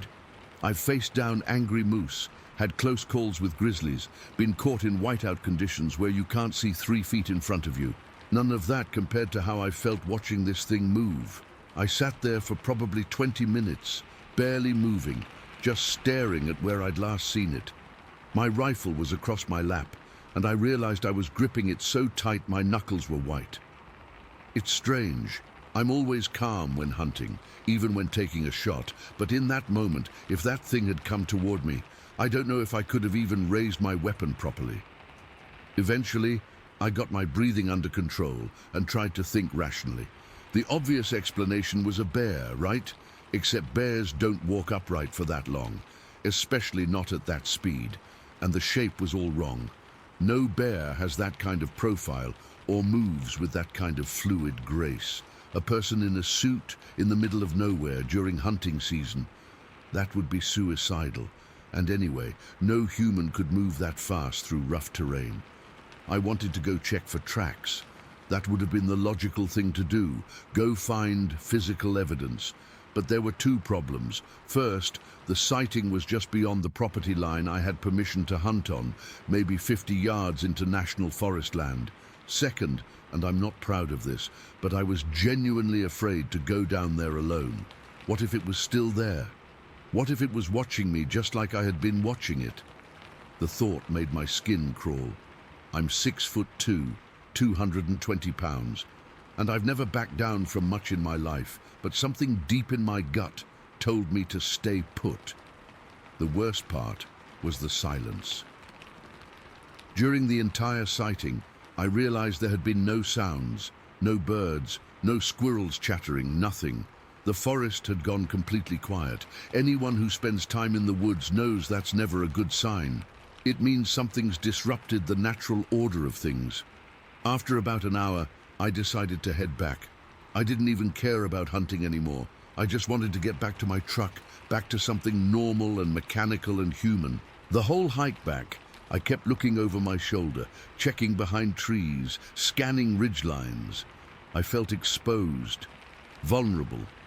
I've never experienced anything like that sensation before. The feeling of being prey rather than predator. When I got back to camp, 2 of my buddies were there, Mike and Dave. We've hunted together for years.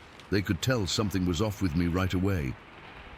"You look like you've seen a ghost," Mike said when I walked up. I almost told them everything. The words were right there on the tip of my tongue, but then I thought about how it would sound. I've heard plenty of campfire stories over the years, guys claiming they saw something strange in the woods. I always wrote those off as bullshit. People who'd had too much whiskey or were trying to mess with the newer hunters. Now here I was, about to become one of those stories. "Just saw something weird up on the ridge," I said finally. "Probably nothing." "Like what?" Dave asked. "I don't know. Probably just a bear acting strange." Movement didn't look right. I was already backing away from the truth, diluting what I'd seen into something explainable. They didn't push it, thankfully. We had a few beers that night, and they told me about the 6-point bull elk Dave had missed that morning. Normal hunting talk, but I couldn't focus. My mind kept replaying those few seconds of seeing that thing move along the ridgeline. I didn't sleep much that night, kept hearing noises outside my tent, though it was probably just the wind or small animals. At one point I swear I heard heavy footsteps circling our camp, but when I finally got the courage to unzip my tent and look outside with my flashlight, there was nothing there. Just fresh snow with our own boot prints from earlier. The next morning, I made an excuse about not feeling well and packed up early. Said I needed to get back home for work the next day. Mike and Dave gave me some shit about bailing early, but they didn't make a big deal of it. On the drive home, I kept thinking about what I'd seen. I've gone back and forth 100 times in my mind. Could it have been a bear, a moose, some other animal I just didn't recognize? None of those explanations fit what I saw. I've never been one for believing in cryptids or Bigfoot or any of that stuff. Always thought those were stories for tourists and TV shows. But what I saw that day doesn't fit into any category of wildlife I know, and I know Wyoming wildlife better than most. It's been over 4 years now, and I've never told the full story to anyone until writing this.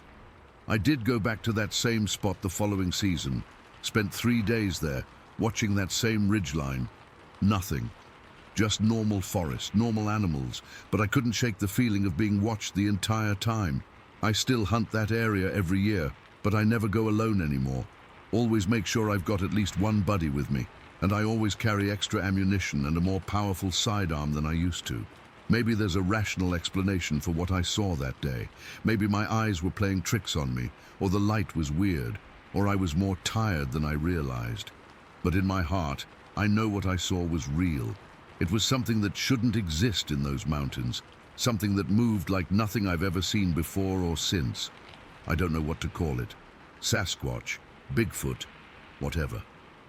Those names seem almost silly compared to the reality of what I saw. This powerful, fast, intelligent-looking creature moving with purpose through terrain that would challenge any human. Sometimes I wonder if it saw me too. If it was as surprised to spot me on that ridge as I was to see it. And sometimes, on nights when I can't sleep, I wonder if it's still out there, moving through those mountains, staying just out of sight of the humans who occasionally venture into its territory. One thing's for sure, those mountains don't feel the same to me anymore. They used to be my escape, a place I knew and understood.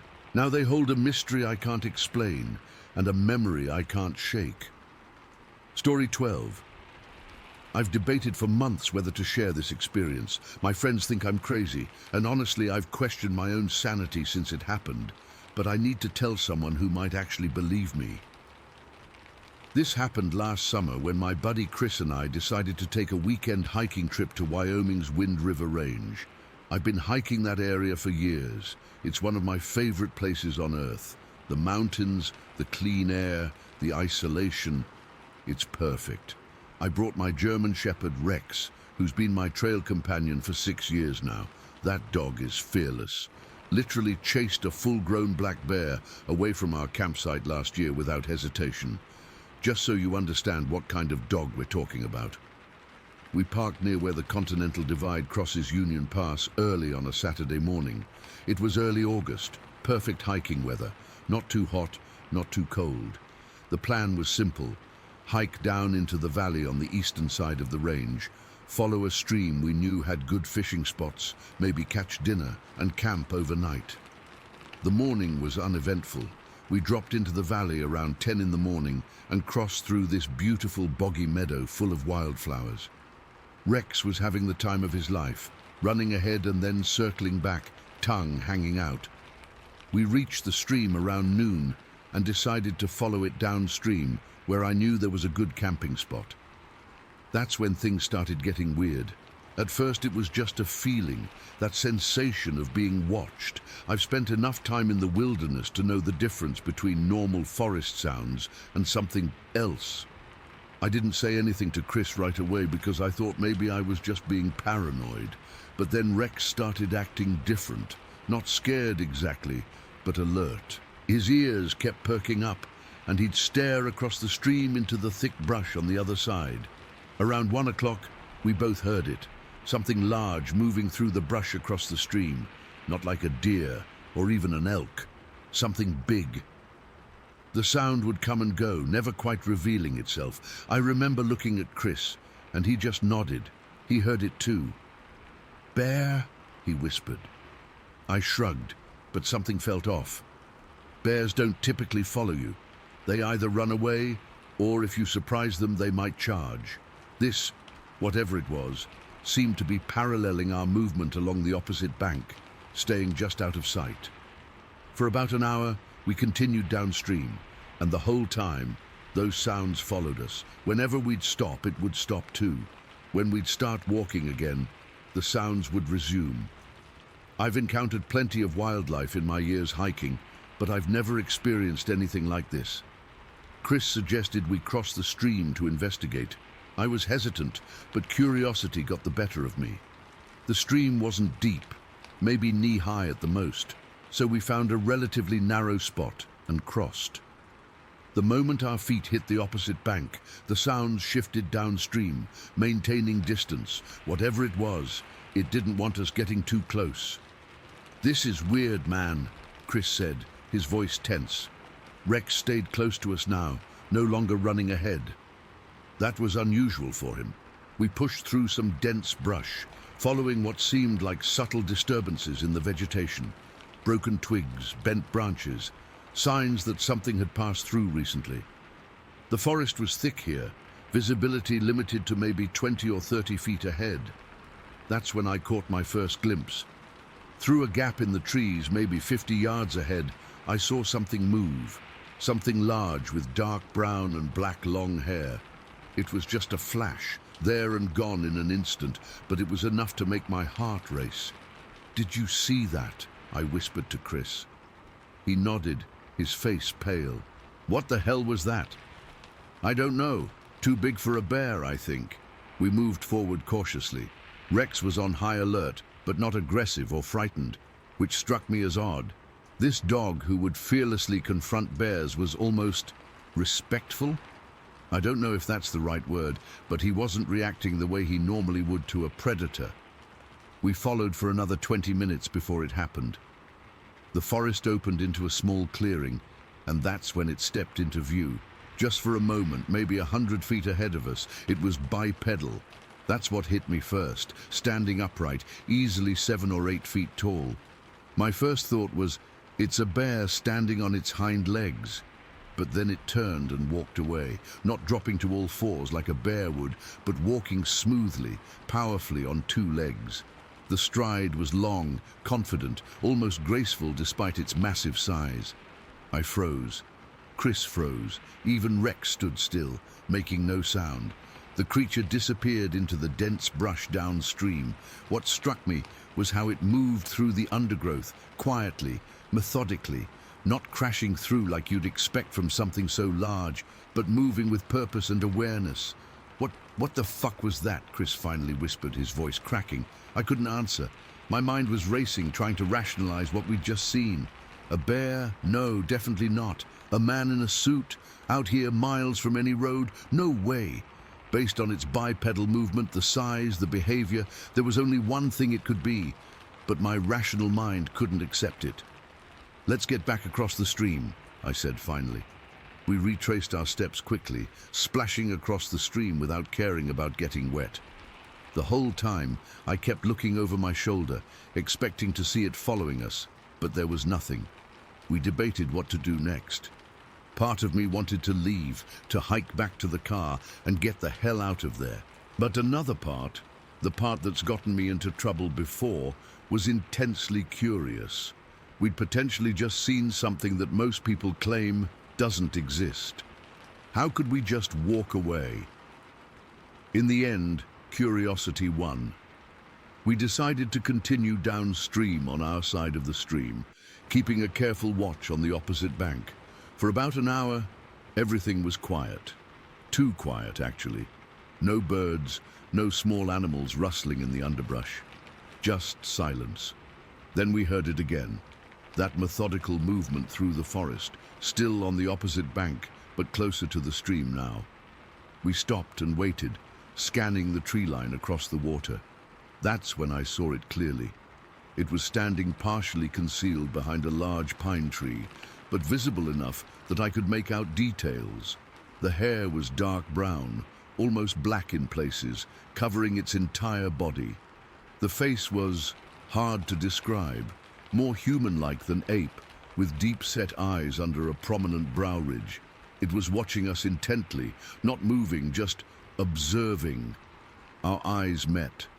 I swear to God, our eyes met across that stream, and in that moment, I felt something I can't explain. Not fear, exactly, though I was terrified. It was more like recognition, acknowledgement. I don't know the right word, but there was intelligence in those eyes, awareness. For maybe 10 seconds, we stared at each other. Then, without any sudden movement, it simply turned and walked deeper into the forest, disappearing from view. Chris was squeezing my arm so hard it hurt. "Did you fucking see that?" he kept saying, over and over. "Did you fucking see that?" Rex was still calm, which continued to baffle me. This dog who goes berserk at the mere scent of a bear was standing calmly, watching the spot where the creature had been. We stood there for several minutes, processing what we'd seen. The rational part of my brain kept trying to find explanations, but there weren't any that made sense. What we'd seen was a Sasquatch, a fucking Bigfoot, in the Wyoming wilderness. "We need to document this," Chris said finally, pulling out his phone. "We need to go over there, look for footprints, hair, anything." I hesitated. The encounter had been, I don't know, almost respectful. It hadn't threatened us. It had kept its distance. It had revealed itself briefly and then moved on. Something told me we should do the same. "Let's leave it alone," I said finally. "It's not bothering us." Chris looked at me like I was crazy. "Are you serious? This could be the discovery of the century. We could prove they exist." But I was firm. "No, we're not going after it." I can't explain why I felt that way. Maybe it was the way it had looked at me. Maybe it was Rex's unusual calmness. Whatever the reason, it felt wrong to pursue it, to invade its space more than we already had. Chris was pissed, but he eventually agreed. We continued downstream, found our camping spot, and set up for the night. Neither of us mentioned what we'd seen for several hours, both lost in our own thoughts. That night, sitting by the campfire, Chris finally brought it up again. "What do you think it was doing? Why was it watching us?" I shrugged. "Curiosity. Same reason we were watching it, maybe." "You don't think it was stalking us, like as prey?" I shook my head. If it wanted to hurt us, it had plenty of chances. We fell silent again. The forest around us was alive with normal nighttime sounds now. Crickets, the occasional owl, the rustle of small nocturnal animals. Whatever tension had existed earlier seemed to have dissipated. Around midnight, as we were about to turn in, we heard a sound from across the stream. A single heavy footstep, followed by the crack of a branch. We both sat up, staring into the darkness beyond the firelight. Nothing else came. No further sounds, no movement we could detect. But I knew it was still out there, watching, waiting. For what, I don't know. We left the next morning at first light. The hike back to the car was uneventful. We didn't speak much, both still processing what we'd experienced. It's been months now, and I still think about that day constantly. I've researched Sasquatch sightings in the Wind River Range and found several accounts similar to ours. I've debated going back, maybe with better equipment, cameras, but something stops me every time. That moment when our eyes met across the stream, there was an understanding there, a boundary established. Its world, our world, existing side by side but separate. I don't expect anyone to believe this story. I'm not sure I would if someone else told it to me. But I know what I saw. I know what I felt. And I know that the Wind River wilderness holds secrets that most people will never encounter. Story 13. I still don't know what the hell was stalking us that weekend at Ram River, but I can't stop thinking about it. This happened back in August of 2015, when my brother Mark and I decided to go camping for a weekend. We're both pretty experienced outdoorsmen, grew up hunting with our dad, spent plenty of nights in tents, so there wasn't anything unusual about the trip, at least not until it happened. We picked Ram River Campground because it's beautiful but not overrun with tourists. It's got that perfect balance of being accessible, but still feeling wild, you know. The campground has these nice separated sites with fire pits and picnic tables, but you're still surrounded by forest. When we got there Friday afternoon, there were only like 4 other sites occupied in the whole loop, which was exactly what we wanted. We deliberately chose a spot at the edge of the camping area so we'd have more privacy. Setting up camp was normal. We pitched our 4-person tent, gathered firewood, made dinner over the fire. Standard camping stuff. The weather was perfect that weekend. Not too hot during the day, and at night it cooled down to where you needed a sleeping bag but weren't freezing your ass off. We stayed up pretty late that first night, drinking a few beers, talking about work and life. Mark had just gone through a rough breakup, so he needed to vent. We finally turned in around midnight. I'm usually a pretty solid sleeper, especially when camping. Something about the fresh air just knocks me out. But that night, something woke me up. It was around 3 in the morning, according to my phone, when I first heard it. Heavy footsteps on the gravel drive behind our tent. At first, I thought it was just someone from another campsite going to use the bathroom facilities. But the footsteps were different, heavier than normal and deliberate, like whatever it was pacing. The steps were slow and measured, crunching on the gravel in this steady rhythm that just felt wrong. Our tent was set back about 15 feet from the gravel road, and I could tell whatever was walking was doing circuits, going up and down the stretch of road closest to our tent. After a few minutes, the walking stopped directly behind where my head was resting. That's when I heard the breathing. It wasn't normal breathing. It was this deep, rattling sound, like something with massive lungs taking these slow, controlled breaths. I can't even describe how unnerving it was lying there, hearing something breathing that heavily just feet away from me. I nudged Mark awake. I needed someone else to hear this shit because I was starting to think I was imagining it. "Do you hear that?" I whispered. Mark froze as soon as he woke up enough to register the sound. He nodded, his eyes wide in the darkness of the tent. We both just lay there, completely still, barely breathing ourselves. That's when it started moving again. But now it wasn't sticking to the gravel. Whatever it was began circling our tent. The footsteps were much clearer now, and definitely bipedal. 2 feet, not 4. The rhythm was all wrong for any kind of animal I'm familiar with, and it was heavy. Each step made a distinct thud against the ground. As it circled us, this smell seeped through the tent fabric. This rank odor of wet fur mixed with earth and something rotting. I've been around plenty of wild animals, and nothing smells quite like that did. It circled our tent at least 3 times, slow and methodical. Sometimes it would pause, and we'd hear that breathing again. Other times it would move so close to the tent wall that the fabric would slightly bow inward from its presence. We didn't move, didn't speak, barely breathed. I don't know how long it stayed. Maybe 20 minutes? Eventually, the footsteps receded back to the gravel and then faded into the forest. Neither of us slept after that. We just lay there until dawn, listening for any sound of its return. When the sun finally came up, we unzipped the tent and cautiously stepped outside. The morning was completely normal. Birds singing, sun filtering through the trees, but we immediately started looking for evidence of what had visited us.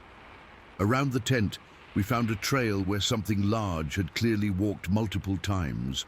The moss was flattened in a distinct path that circled our entire site. There were several young spruce saplings that had been bent over, not broken but pushed aside by something passing through, and the gravel on the road showed scuff marks that weren't there when we'd set up camp. Mark tried to rationalize it. Probably just a black bear curious about our site. But I've encountered bears before.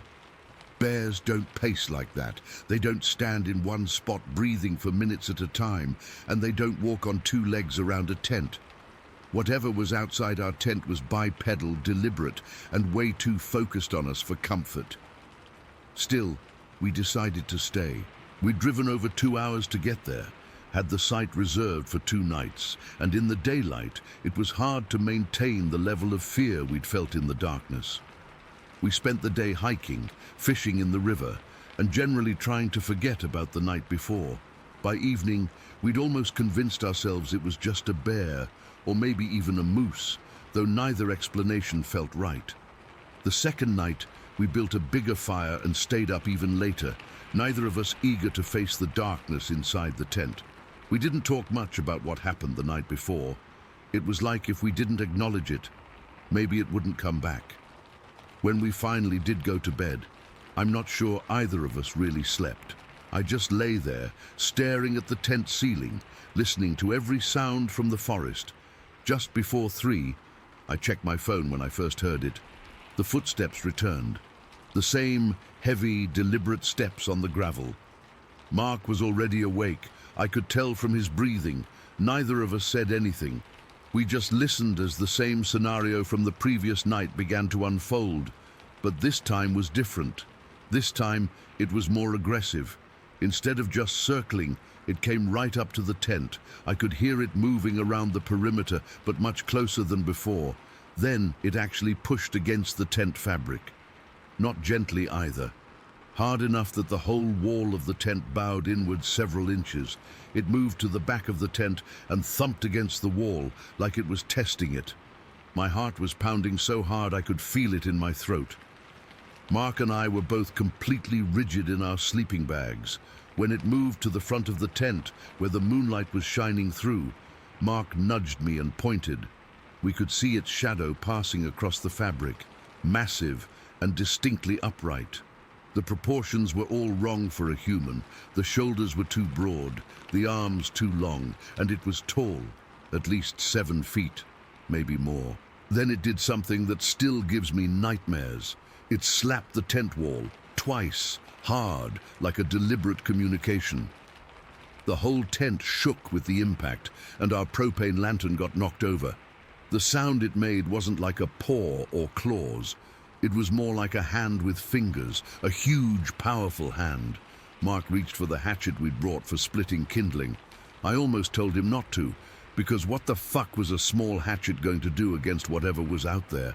But neither of us made a move to unzip the tent. Something instinctual told us that opening that flap would be the worst mistake we could make. After what felt like an eternity, the thing outside let out this low grunt. Not a growl like a bear, not a human sound either, something in between that made the hair on my arms stand up. Then it moved away from the tent, heading into the forest behind our sight. We could hear it moving through the trees for a long time afterward, crashing through underbrush like a bulldozer. Whatever it wasn't trying to be stealthy anymore. We were packed and in the car before the sun fully rose. While stuffing our gear in the trunk, I noticed deep scuff marks in the gravel where it had been walking, and at the edge of our sight where it had headed into the forest, there were branches snapped off trees. Not at ground level where a four-legged animal would hit them, but at chest height and higher. I've never gone back to Ram River to camp overnight. I've done day hikes in the area since then. It's too beautiful to avoid completely, but I'm always back in my car before sunset. Mark refuses to go back at all. He sold all his camping gear the week after our trip. I've tried researching what it could have been. I've looked into local wildlife, read about bear behaviors, even investigated if there had been any escaped exotic animals in the area. Nothing fits. Black bears sometimes stand on their hind legs, but not for extended periods, and they don't move that way. A grizzly could explain the size, but not the bipedal movement or the deliberate, almost human-like behavior. Sometimes I think about reporting it to park rangers or wildlife authorities, but what would I say? That something that walks like a man but isn't a man stalked our campsite for 2 nights? That it seemed to be studying us, testing our reactions? They'd think I was crazy or looking for attention. All I know is that there's something in those woods that doesn't fit into any wildlife category I know of. Something intelligent enough to be curious, strong enough to snap tree branches without effort, and deliberate enough to return to the same spot at almost exactly the same time 2 nights in a row. The Ram River area has some of the cleanest air and most beautiful views I've ever experienced. But now, whenever I'm there, I can't shake the feeling that something is watching me from just inside the tree line. Something that stands upright and waits. Something too large and too deliberate to be any normal forest animal. And sometimes, when the wind is right, I catch that same smell of wet fur and rot that seeped into our tent that weekend. I don't know what it was. I don't want to know. But I do know that whatever visited us at Ram River wasn't supposed to exist, at least not according to any wildlife guide I've ever read. Story 14. I'm still trying to process what I saw 2 weeks ago. My friend Jay and I were coyote hunting on my family's property in the foothills outside Ten Sleep, Wyoming. It was late November, unusually mild for that time of year, maybe mid-30s at night. We'd been out there since around 7 in the evening. The moon was just past half, giving us decent visibility without needing our lights on constantly. I've lived in Wyoming my entire life, spent countless nights outdoors, and know every inch of our 200 acres. Nothing has ever scared me out there, until now. Around 10:30, Jay and I split up to cover more ground. He took the western ridge, while I walked along the tree line on the eastern edge of our property. The wind had died down, making it easier to hear any movement. I was about half a mile from where we'd parked the truck when I heard something in the timber to my right, branches breaking, but not like a deer or elk. This was heavier, more deliberate. I froze, thinking it might be a bear, though they should have been denning up by then. I whistled softly to signal Jay, our usual way of communicating when we hunt. What happened next sent ice through my veins. Something in the woods whistled back. Not an echo, not a bird. The exact same pattern I'd just whistled, but deeper, like someone trying to mimic me. I told myself it had to be Jay messing with me, but I knew he was nowhere near close enough. I whistled again, a different pattern this time. 3 short notes instead of 2. Again, the exact same pattern came back at me from the darkness between the trees, closer now. Whatever it was had moved toward me. My heart was hammering in my chest. I clicked on my headlamp and swept it across the tree line. Nothing, just shadows and pine trunks, but I felt something watching me. I've been a hunter since I was 12, and you develop a sense for when you're being observed. This was different though, more intense, more intelligent somehow. I started backing away, my rifle ready. Every few steps I'd hear movement paralleling me in the woods. It was following me. I tried to keep calm, but I was genuinely freaked out. I radioed Jay, trying to keep my voice steady. "Jay, you near the East Woods?" "Negative. Still up on the ridge. Why?" "I think something's following me. I'm heading back to the truck. Meet me there." I picked up my pace, almost jogging. The thing in the woods kept pace, still hidden but definitely there. Twigs snapping, brush moving. I swear I could hear breathing at one point. Deep, heavy breathing that didn't sound like any animal I'm familiar with. It took me about 15 minutes to get back to where we'd parked. Jay was already there, looking concerned. "What happened? You look like you've seen a ghost." I explained about the whistling and being followed. He looked skeptical but grabbed his spotlight. "Let's drive down toward the barn and see if we can spot anything." We got in my truck and started driving across the open field that sits below our family barn. The headlights cut through the darkness as we bounced over the uneven ground. We were about halfway across when Jay suddenly grabbed my arm. "Marcus, stop the truck! Stop!" I slammed on the brakes and followed his gaze. There, at the edge of the tree line about 70 yards away, stood something I still can't fully explain. The headlights caught it in full view. A massive bipedal figure standing completely upright. It was huge, 7 to 8 feet tall at least, with long, shaggy hair covering its body. The hair looked dark brown or black, but it was hard to tell exactly in the headlights. What struck me most were its eyes. They reflected orange in our lights like some animals do, but much larger, and its proportions were all wrong. The shoulders were incredibly wide, and its arms hung down way too long, almost to its knees. It stood there completely still, just staring at us. Jay was fumbling for his phone to take a picture, but his hands were shaking so bad he couldn't unlock it. I was frozen, gripping the steering wheel so hard my knuckles hurt.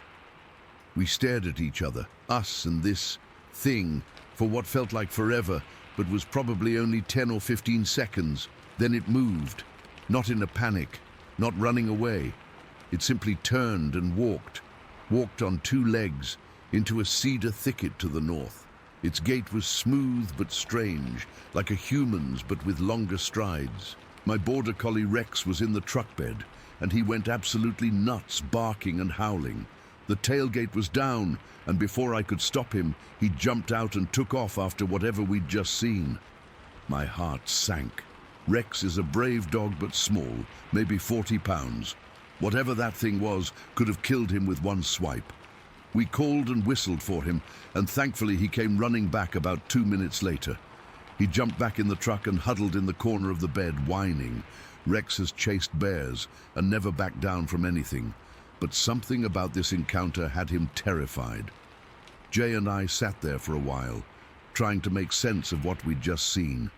We're both experienced outdoorsmen. We know what bears look like, even standing. This wasn't a bear. It wasn't a person in a suit. The movements were too fluid, too natural, and who would be out in the middle of nowhere in a costume at night in November? "That was a fucking Sasquatch," Jay finally said, his voice barely above a whisper. "We just saw a goddamn Bigfoot." I wanted to disagree, to find some rational explanation, but I couldn't. What else could it have been? Nothing else fit. We drove back to the house in silence, both of us occasionally looking back over our shoulders. We didn't tell my parents that night. It sounded too crazy, even to us. The next morning, I went out to feed our goats and noticed something odd. They're typically skittish animals that scatter when anyone approaches their pen. But that morning, they all crowded around me, bleating anxiously. They seemed desperate for human contact, pressing against the fence like they were scared of something. When my mom came outside to help with chores, she immediately wrinkled her nose. "Do you smell that? It's like something died mixed with wet dog and garbage." I sniffed and caught it too. a powerful, musky stench coming from the side of the house facing the woods. It was strongest near the garden shed, but seemed to fade as the morning went on. 2 nights later, my parents were outside hanging Christmas lights when they came running back in. Mom looked pale, and Dad, who's a former Marine and doesn't scare easily, had his hunting rifle in hand. "Did you hear that?" he asked me. "Hear what?" "Those sounds from the woods, like nothing I've ever heard before." They described deep, powerful squalls that echoed across the valley.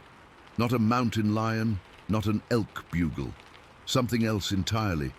Whatever it was had spooked our horses so badly they'd broken through a fence panel, and it had set off a chorus of coyote yelping throughout the area. That's when I told them what Jay and I had seen. I expected ridicule, but instead they listened intently. Dad mentioned that one of our neighbors, Old Bill Jenkins, had talked about seeing mountain devils in the area back in the 70s, but everyone had written him off as a drunk with an overactive imagination. Since that night, things have gotten stranger. Jay was driving back from my place 3 days ago around dusk when he spotted what he believes was the same creature crouched between 2 abandoned vehicles on an old property down the road. He said it was hunched over something, possibly eating, but stood up when his headlights hit it. He didn't stop to investigate. Yesterday, I saw it again. I was driving home from town just after sunset when I caught movement in my peripheral vision. I slowed down, and there it was, standing motionless among the trees along the roadside. I only saw it for a second before it stepped back into the darkness, but there was no mistaking that tall, broad silhouette. We've started examining our property more carefully. We found several large, flattened areas in the tall grass of the valley where it looks like something heavy has been bedding down. No clear footprints, just compressed vegetation about 7 feet long by 3 feet wide. We've also gone through our trail camera photos from the past year and noticed shapes in the background of some nighttime images that we'd previously dismissed as shadows or lens flares. Now, they look suspiciously like the outline of what we saw. Last weekend, Jay and I hiked up to some caves in the foothills about a mile from our house. One of them had a powerful smell, similar to what my mom noticed, and scattered around the entrance were food wrappers and trash that must have been carried there.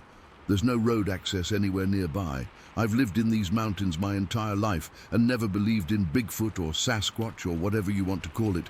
I thought those stories were just campfire tales or misidentifications. Now, I don't know what to think anymore. We've told a few people locally, but most just laugh it off. One old-timer at the gas station got real quiet when I mentioned it, though, and just said, "Leave it be, son. Some things in these mountains are best left alone." I can't stop thinking about those eyes staring at us, that impossible silhouette against the trees.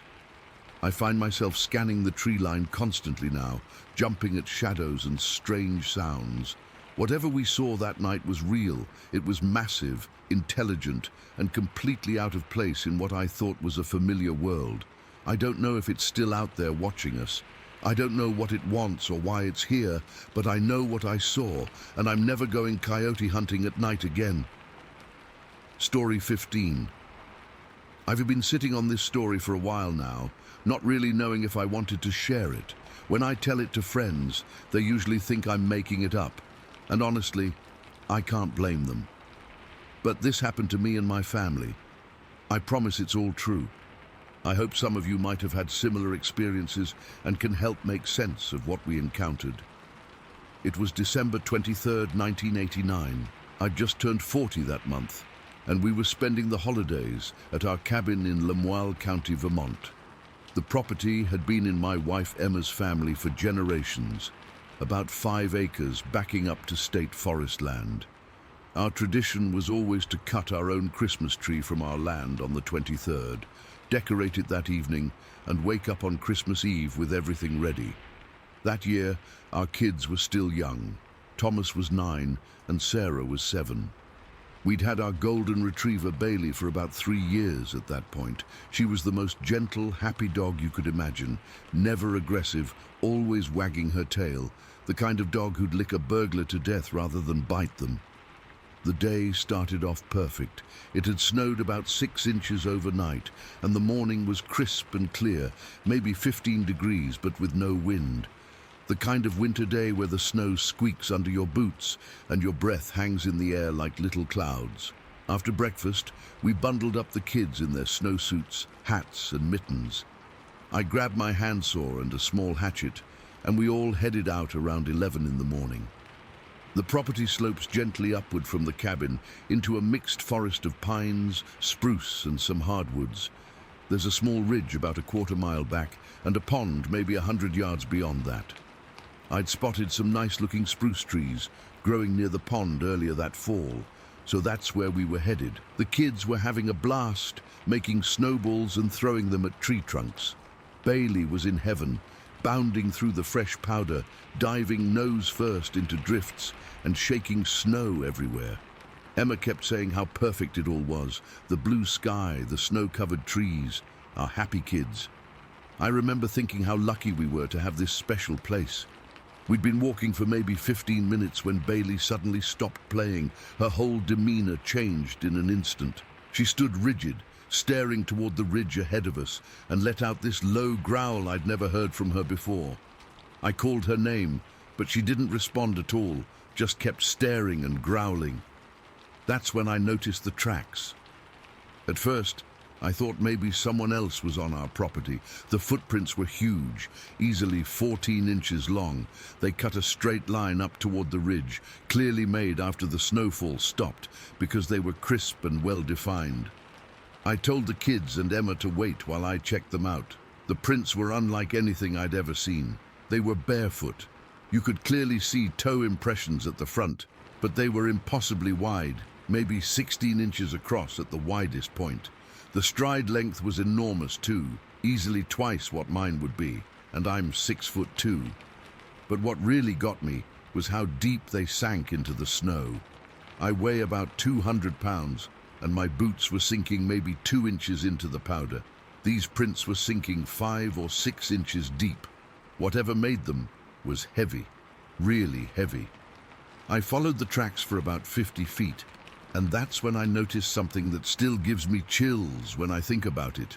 The tracks went directly over a small fallen tree, a young maple maybe 3 feet tall that had been knocked over but still had some dried leaves clinging to it. The leaves were completely undisturbed. I reached out and lightly touched the same branch the footprints had clearly walked over, and immediately 3 or 4 dead leaves fell off into the snow. Whatever had walked through here had somehow stepped directly on that tree without knocking a single leaf loose. It made no sense. By this point, Bailey had moved up beside me, and her growl had turned into these sharp, aggressive barks. I'd never seen her act like this. Her hackles were raised along her spine, and she was baring her teeth. She kept looking up at me like she was trying to warn me about something, then back toward the ridge. I called to Emma and the kids to come look at the tracks, trying to keep my voice casual, even though my heart was racing. Thomas was fascinated, asking if a bear made them. I told him bears were hibernating, and anyway, these weren't bear tracks. Sarah asked if it was Bigfoot, and I remember forcing a laugh and saying, maybe, in that way parents do when they're trying not to frighten their kids. Emma gave me this look. She knew something was wrong. She whispered, "Jack, what is it?" I just shook my head slightly and mouthed, "Later." We decided to follow the tracks a bit further, with me in the lead and Bailey right beside me. The kids were excited about tracking whatever made the prints. I was trying to act like it was all an adventure, but I kept scanning the trees ahead of us, feeling like we were being watched. The tracks led straight up to the ridge, and when we got to the top, we could see they continued down the other side toward the small frozen pond. Bailey was getting more agitated with each step. She'd run ahead a few yards, bark at something unseen, then run back to us with her tail tucked between her legs. From the ridge, I could see the entire trail of footprints. They came from the state forest to the north, crossed our property in a straight line, went over the ridge we were standing on, and continued across the frozen pond. On the far side, they disappeared into a thick stand of hemlocks. The thing that struck me most was how purposeful the tracks were. No wandering, no stopping to investigate anything. Whatever made them knew exactly where it was going. And based on how fresh they looked and Bailey's behavior, we had missed encountering it by minutes, not hours. I made a decision right then. "Let's find our tree quickly and head back," I said, trying to sound casual. Emma nodded immediately. She could tell something was wrong. We hurried down the ridge, away from the tracks, and found a decent spruce tree near the edge of the pond. I cut it down in record time, not even being particularly careful about making a clean cut. The whole time, Bailey stood guard, facing the direction of the tracks, occasionally letting out these low, warning barks. The kids sensed our unease and stopped playing. Thomas helped me drag the tree, while Emma held Sarah's hand. We moved quickly back toward the cabin, taking a route that deliberately avoided the tracks we'd found. About halfway back, Bailey suddenly went berserk, lunging toward a dense stand of pines about 50 yards to our right, barking frantically. We all froze. For a few seconds, the only sound was Bailey's barking echoing through the trees. Then I heard it, a deep, huffing sound, like someone exhaling forcefully, followed by the distinct crack of a large branch breaking. "Run!" I told my family, not even trying to hide my fear anymore. "Get back to the cabin now." I grabbed the tree with one hand and Sarah with the other. Emma took Thomas, and we half ran, half stumbled through the snow toward home. Bailey kept pace with us, no longer barking at whatever was in the trees, but staying close, as if to protect us. We made it back to the cabin in what felt like seconds. I remember fumbling with the key, my hands shaking so badly I could barely get it in the lock. Once inside, I immediately locked the door and closed all the blinds. Emma took the kids into the living room while I grabbed my grandfather's old hunting rifle from the cabinet. I hadn't fired it in years, but I checked that it was loaded anyway. Through the kitchen window, I could see Bailey outside, standing at the edge of the clearing where our yard met the forest. She was absolutely rigid, her attention fixed on something in the trees that I couldn't see. I called her inside, and she reluctantly came, but stationed herself by the door, growling softly. For the rest of the day, Bailey would not leave her post by the door. She growled intermittently, sometimes jumping up and barking frantically at nothing we could see. The kids were scared, picking up on our tension and the dog's unusual behavior. We tried to distract them by decorating the tree, but my mind kept going back to those massive footprints and how something that heavy had walked over dead leaves without disturbing them. As night fell, I kept checking outside with a flashlight, sweeping the beam across the tree line. Around 8 o'clock, while Emma was putting the kids to bed, I distinctly heard 3 heavy knocks coming from the direction of the ridge, like someone taking a baseball bat to a tree trunk. Boom, boom, boom, precisely spaced, deliberate.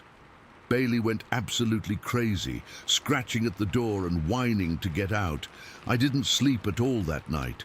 I sat in the living room with the rifle across my lap, watching the tree line through gaps in the blinds. Bailey stayed right beside me, alternating between growling and whimpering. Around 3 in the morning, I heard what sounded like a low, rumbling vocalization from somewhere in the forest. Not quite a howl, not quite a roar, unlike any animal I've ever heard in those woods. By morning, Bailey had finally calmed down. We packed up and left a day earlier than planned, claiming to the kids that there was a big storm coming. I've never told them the full truth about what happened. We've been back to the cabin many times since then, but I've never gone into those woods without a gun again. Bailey passed away 5 years ago, but until her last day, she would never go near that ridge again. If we tried to walk in that direction, she'd plant herself firmly and refuse to move. I've spent decades trying to rationalize what we encountered that day. The tracks were real. We all saw them. Something big, heavy and bipedal, crossed our property, something that could somehow step on dead leaves without disturbing them, something that Bailey, the friendliest dog you'd ever meet, feared instinctively. I don't know what to believe anymore. All I know is what I saw, and the feeling I had that day, that we were being watched, assessed, and thankfully allowed to leave unharmed. I've never felt so small and vulnerable in my life, before or since. Story 16. I've never shared this with anyone outside my immediate family and the local sheriff's office, who basically laughed me out of the building. It happened in the summer of '85, and I still get goosebumps thinking about it. I was 23 then, working at a small publishing house in Burlington, and desperately needing a break from the endless manuscript pile on my desk. Vermont summers are my favorite. Not too hot, beautiful green everywhere, and the forests are just incredible. I'd been planning this solo hiking trip for weeks, plotting out routes through Windham County. I'm not some hardcore backpacker or anything, just someone who enjoys nature and needed some peace and quiet. I remember that morning perfectly. I woke up before sunrise, threw my backpack in my old Civic, and hit the road while the world was still quiet. I had packed light, just water, some trail mix, a sandwich, and the paperback I'd been dying to read. It was this mystery novel my boss had rejected, but I thought had potential. The trailhead was empty when I arrived around 7:30. The air had that amazing morning freshness, cool and sweet with pine. I remember feeling so happy as I adjusted my backpack straps and headed into the woods. The trail was moderate difficulty. Nothing crazy, just enough elevation to make you feel like you'd earned your lunch break. For 3 hours, I hiked without seeing another person. Just me, some chickadees, and a couple of squirrels that scattered when I got close. The solitude was exactly what I needed. The forest there is dense but beautiful. Lots of old growth pines and maple trees with trunks wider than I could wrap my arms around. Around 10:30, I reached this perfect little clearing. There was a fallen log that nature had basically shaped into a perfect bench, overlooking a small stream trickling through moss-covered rocks. The sun was filtering through the leaves in these beautiful dappled patterns. It felt magical, like I'd discovered some secret spot no one else knew about. I shrugged off my backpack, pulled out my water bottle and the book, and settled in for a break. The plan was to read for an hour or so, eat my lunch, and then continue the hike. I remember feeling so content in that moment. Just me and nature, and a good story. I'd been reading for maybe 20 minutes when something changed. It wasn't anything I could put my finger on at first, just this feeling that the forest had gotten quieter.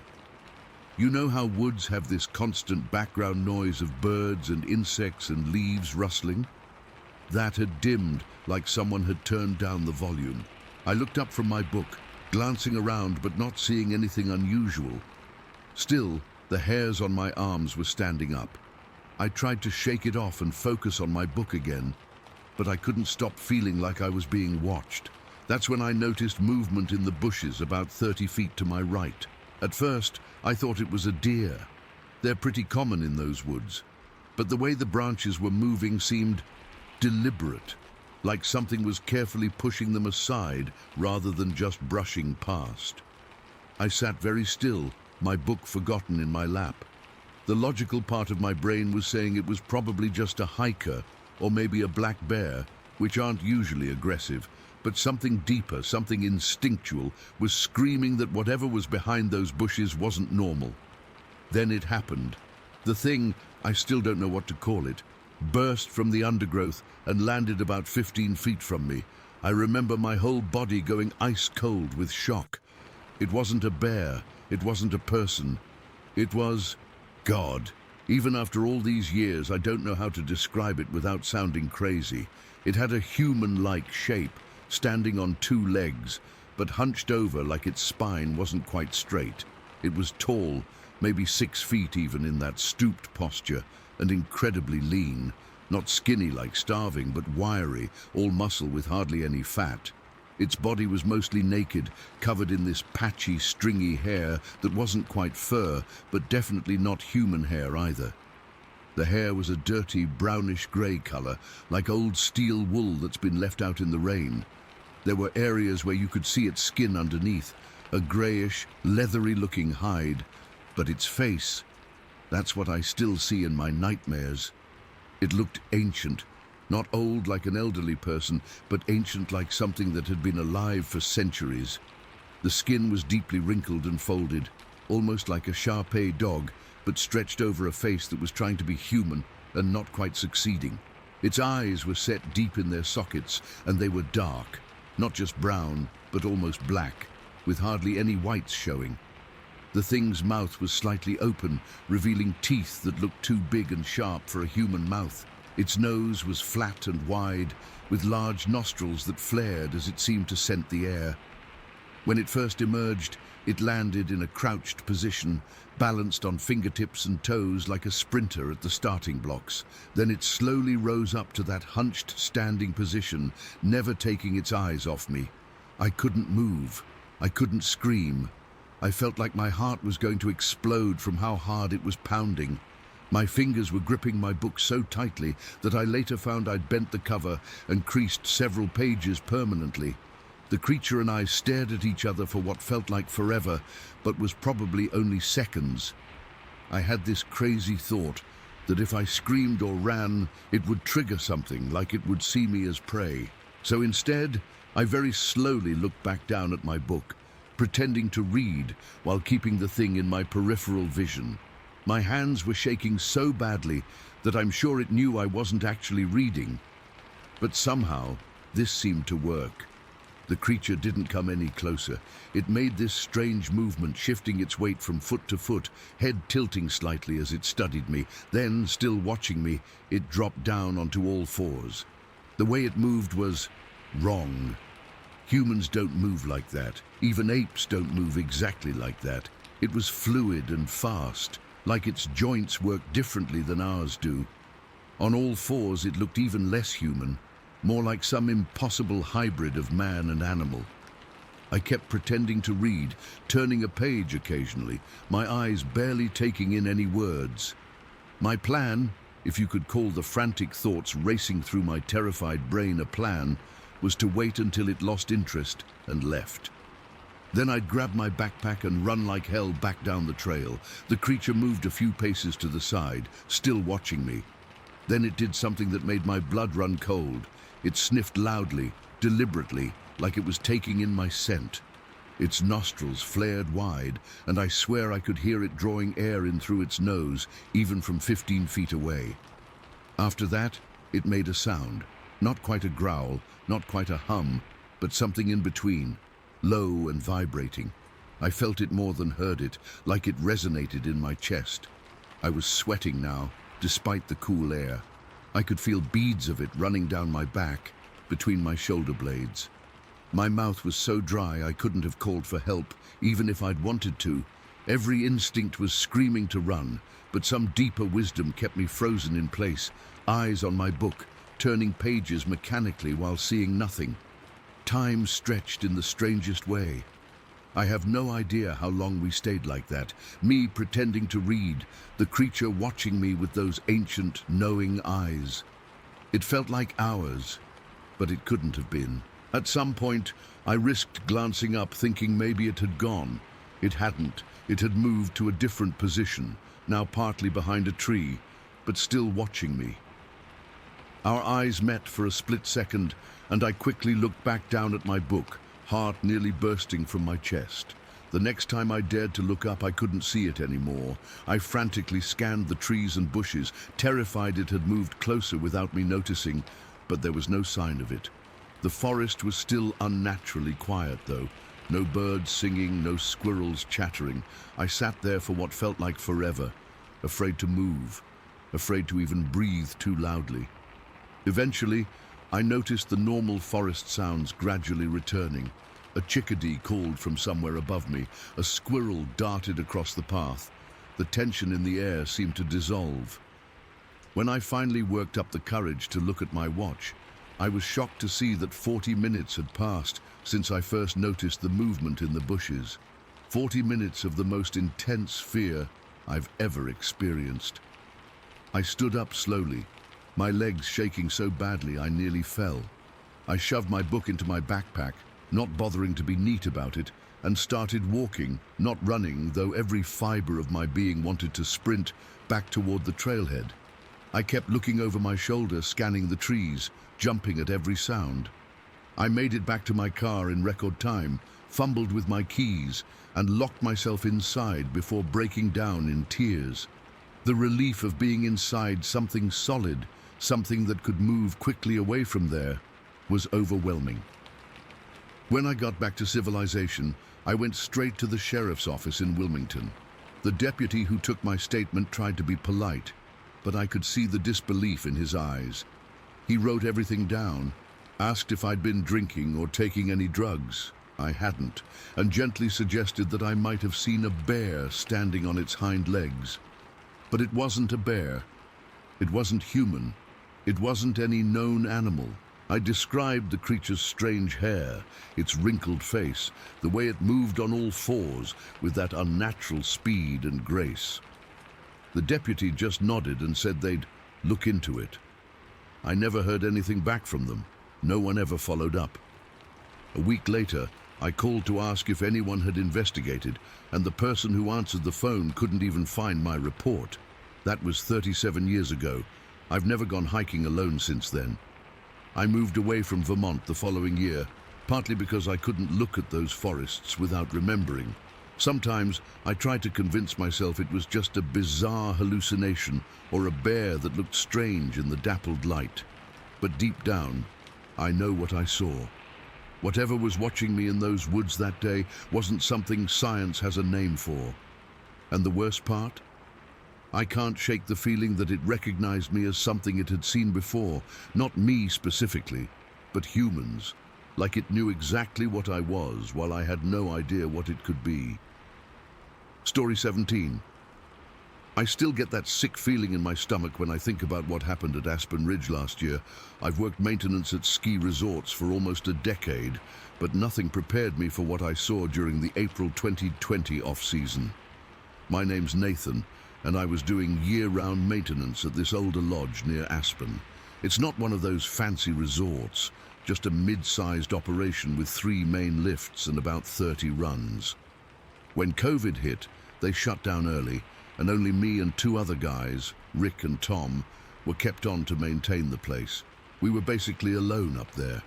The closest town was about 14 miles down a winding mountain road, and with all the pandemic lockdowns, nobody was coming up to check on us. Management would call once a week, but otherwise we were on our own. The routine was pretty simple. Wake up, clear any fresh snow from walkways, check the lift equipment, monitor for any water leaks in the buildings, stuff like that. Most days were uneventful. We'd work, eat dinner together in the main lodge kitchen, watch TV in the staff lounge, and turn in. Thursday, April 23rd, changed everything. We'd finished dinner around 8, and Tom was flipping through the security camera feeds on the monitor in the corner of the lounge. We had maybe 15 cameras around the property, mostly focused on the lift stations and equipment sheds. "Hey, I think there's a moose by Tower 2, Tom called out, pointing at the screen. Rick and I walked over. Tower 2 was about 400 yards from the main lodge, up the beginner slope. The camera showed the nightlight we kept on at the base of the tower, casting this pale blue glow over the snow. The light wasn't great, but I could definitely see something moving at the edge of the frame. "That's not a moose," Rick said, leaning closer. "Moose don't move like that." He was right. Whatever it was walking upright. At first, I thought maybe it was a bear standing on its hind legs, which they sometimes do. But then it fully entered the frame, and my blood went cold. This thing was huge. I'm talking at least 7 feet tall, maybe taller. It had these massive shoulders, way wider than any human I've ever seen, and arms that hung down almost to its knees. The way it moved was so deliberate, like it knew exactly where it was going. "What the actual fuck is that?" I whispered. No one answered. We watched, frozen, as this thing walked right up to the base of Tower 2, where we'd stacked some old snow fence materials. It just stood there for a minute, looking at the pile, then reached down and seemed to examine one of the posts. It picked it up, turned it over in its hands, then set it back down. That's when it happened. The thing turned and looked directly at the camera. I swear my heart stopped. It had this massive head that just kind of blended into its shoulders. There was barely any neck at all. The face was mostly in shadow, but I could make out dark patches of what looked like thick, shaggy hair covering most of its body. "Are you recording this?" I asked Tom, my voice barely audible. "Yeah, all the feeds record automatically," he said, not taking his eyes off the screen. We watched for maybe another minute as the thing just stood there, looking at the camera. Then it turned and walked uphill, following the lift line right into the tree line. The whole time it moved with this smooth, powerful stride, not lumbering like a bear or awkward like someone in a costume. This was natural. After it disappeared, we all just stood there staring at the empty screen. "We should go check it out," Rick finally said. "Are you out of your fucking mind?" Tom shot back. "I'm not going out there with whatever the hell that was." I agreed with Tom. "It's pitch black out there, and we've only got the ATV and flashlights. We can check in the morning when it's light." Instead, we locked every door in the lodge, pulled the shutters closed, and took turns watching the security feeds throughout the night.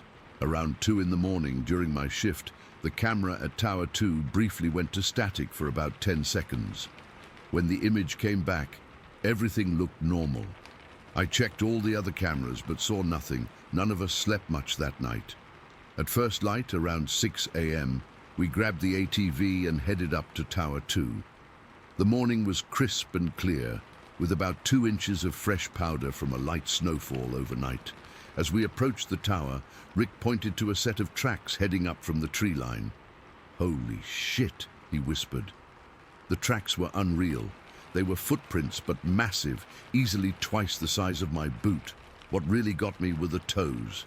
You could clearly see 5 distinct toe impressions splayed out wide, pressing deep into the snow. These weren't boots or shoes. These were bare feet, in April, in freezing temperatures. We followed the tracks to the base of the tower where the fence materials were stored.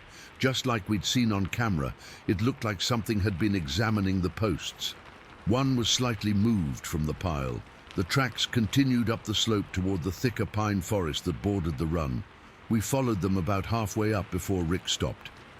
"I don't think we should go any further," he said, looking nervously at the dense tree line ahead. I felt the same uneasiness. The forest looked darker and more forbidding than usual. The tracks led straight into the thickest part, where the pines grew so close together you couldn't see more than a few feet in. Tom took some photos of the prints with his phone, and I measured one using my hand. My hand spread wide, barely covered half the width. The impression was deep too, suggesting whatever made it was incredibly heavy. Back at the lodge, we downloaded the security footage onto a thumb drive and locked it in the office safe. We didn't talk much about what to do with it. We all knew that most people would just assume it was a hoax or a guy in a suit. "Maybe that's what it was," Rick suggested as we sat in the kitchen later. "Some asshole in a Bigfoot costume playing a prank." Tom shook his head. "No way. Did you see those prints? And it stood there for like 5 minutes without moving. If that was a guy in a costume, he'd be shivering his ass off in this weather." I had to agree with Tom. I've worked in these mountains for years. I've seen every animal that lives up here. Bears, moose, mountain lions, everything. What we saw wasn't any of those, and it definitely wasn't human. A week passed without incident. We were all on edge, constantly checking the cameras and jumping at every noise. I started carrying a bigger flashlight and a hunting knife, though I'm not sure what good they would have done against something that size. Then the following Thursday, I arrived at the kitchen early to start breakfast. The back door to the kitchen led to a small loading area where we kept the trash bins. As soon as I walked in, I noticed the door was unlocked. I always checked it before turning in, so I knew it had been locked the night before. When I stepped outside, my stomach dropped. The heavy kitchen trash bin, one of those industrial-sized ones with the thick plastic lid, was knocked over on its side. The lid was bent backward, like something had wrenched it open. Food scraps were scattered in a trail leading toward, you guessed it, the same tree line where we'd seen the creature disappear. I didn't even bother cleaning it up. I just backed away slowly, went inside, locked the door, and woke up Rick and Tom. "It came back for food," Tom said after seeing the mess. "It smelled our garbage and came looking for an easy meal." That made sense. It was early spring, food would be scarce, and the creature, whatever it was, probably smelled our leftover dinner from the kitchen exhaust. But what really freaked me out was realizing that this thing had been right outside the lodge while we were sleeping inside. The kitchen was only about 30 feet from our staff quarters. It could have easily tried to get in if it wanted to. We reported the incident to management as a bear disturbance and requested permission to install more security lights around the lodge. They approved it, and we spent the next day setting up motion-activated floods that would illuminate the entire area around the building. That night, we stayed up late watching the cameras. Around midnight, one of the new motion lights triggered on the north side of the lodge. On the security feed, we could see the light illuminating the snow, but nothing appeared on camera. The light stayed on for about 3 minutes, then went off. 10 minutes later, it happened again. "It's out there," Tom whispered. "It's watching us." None of us went to check. We just sat there, staring at the monitors until dawn. The next day, we found more tracks, the same massive 5-toed footprints in a complete circle around the lodge. It had walked the perimeter of our building, staying just outside the range of the cameras, examining our home. That was it for Rick. He called management and quit that morning, packed his stuff, and was gone by noon. I can't say I blamed him. Tom and I stuck it out for another week, but nothing else happened. No more sightings, no more tracks, no more triggered lights. It was like the thing had satisfied its curiosity and moved on, or maybe it's still watching. I don't know. When the resort opened back up in June for limited summer operations, the managers came up and we showed them the footage. They watched it, looked at each other, and told us it was interesting, but probably just a large hiker who got lost. They took the thumb drive and said they'd look into it. We never heard about it again. I still work there. Tom left last fall for a job at a resort in Utah. Sometimes when I'm alone at night, I'll look up at the tree line and wonder if it's still up there, watching the lodge from the forest. I know what I saw. I know what those prints looked like. That was no hiker, no bear, no guy in a costume. Whatever lives in those mountains isn't something they put in the wildlife brochures. I keep a camera in my room now, just in case it ever decides to come back.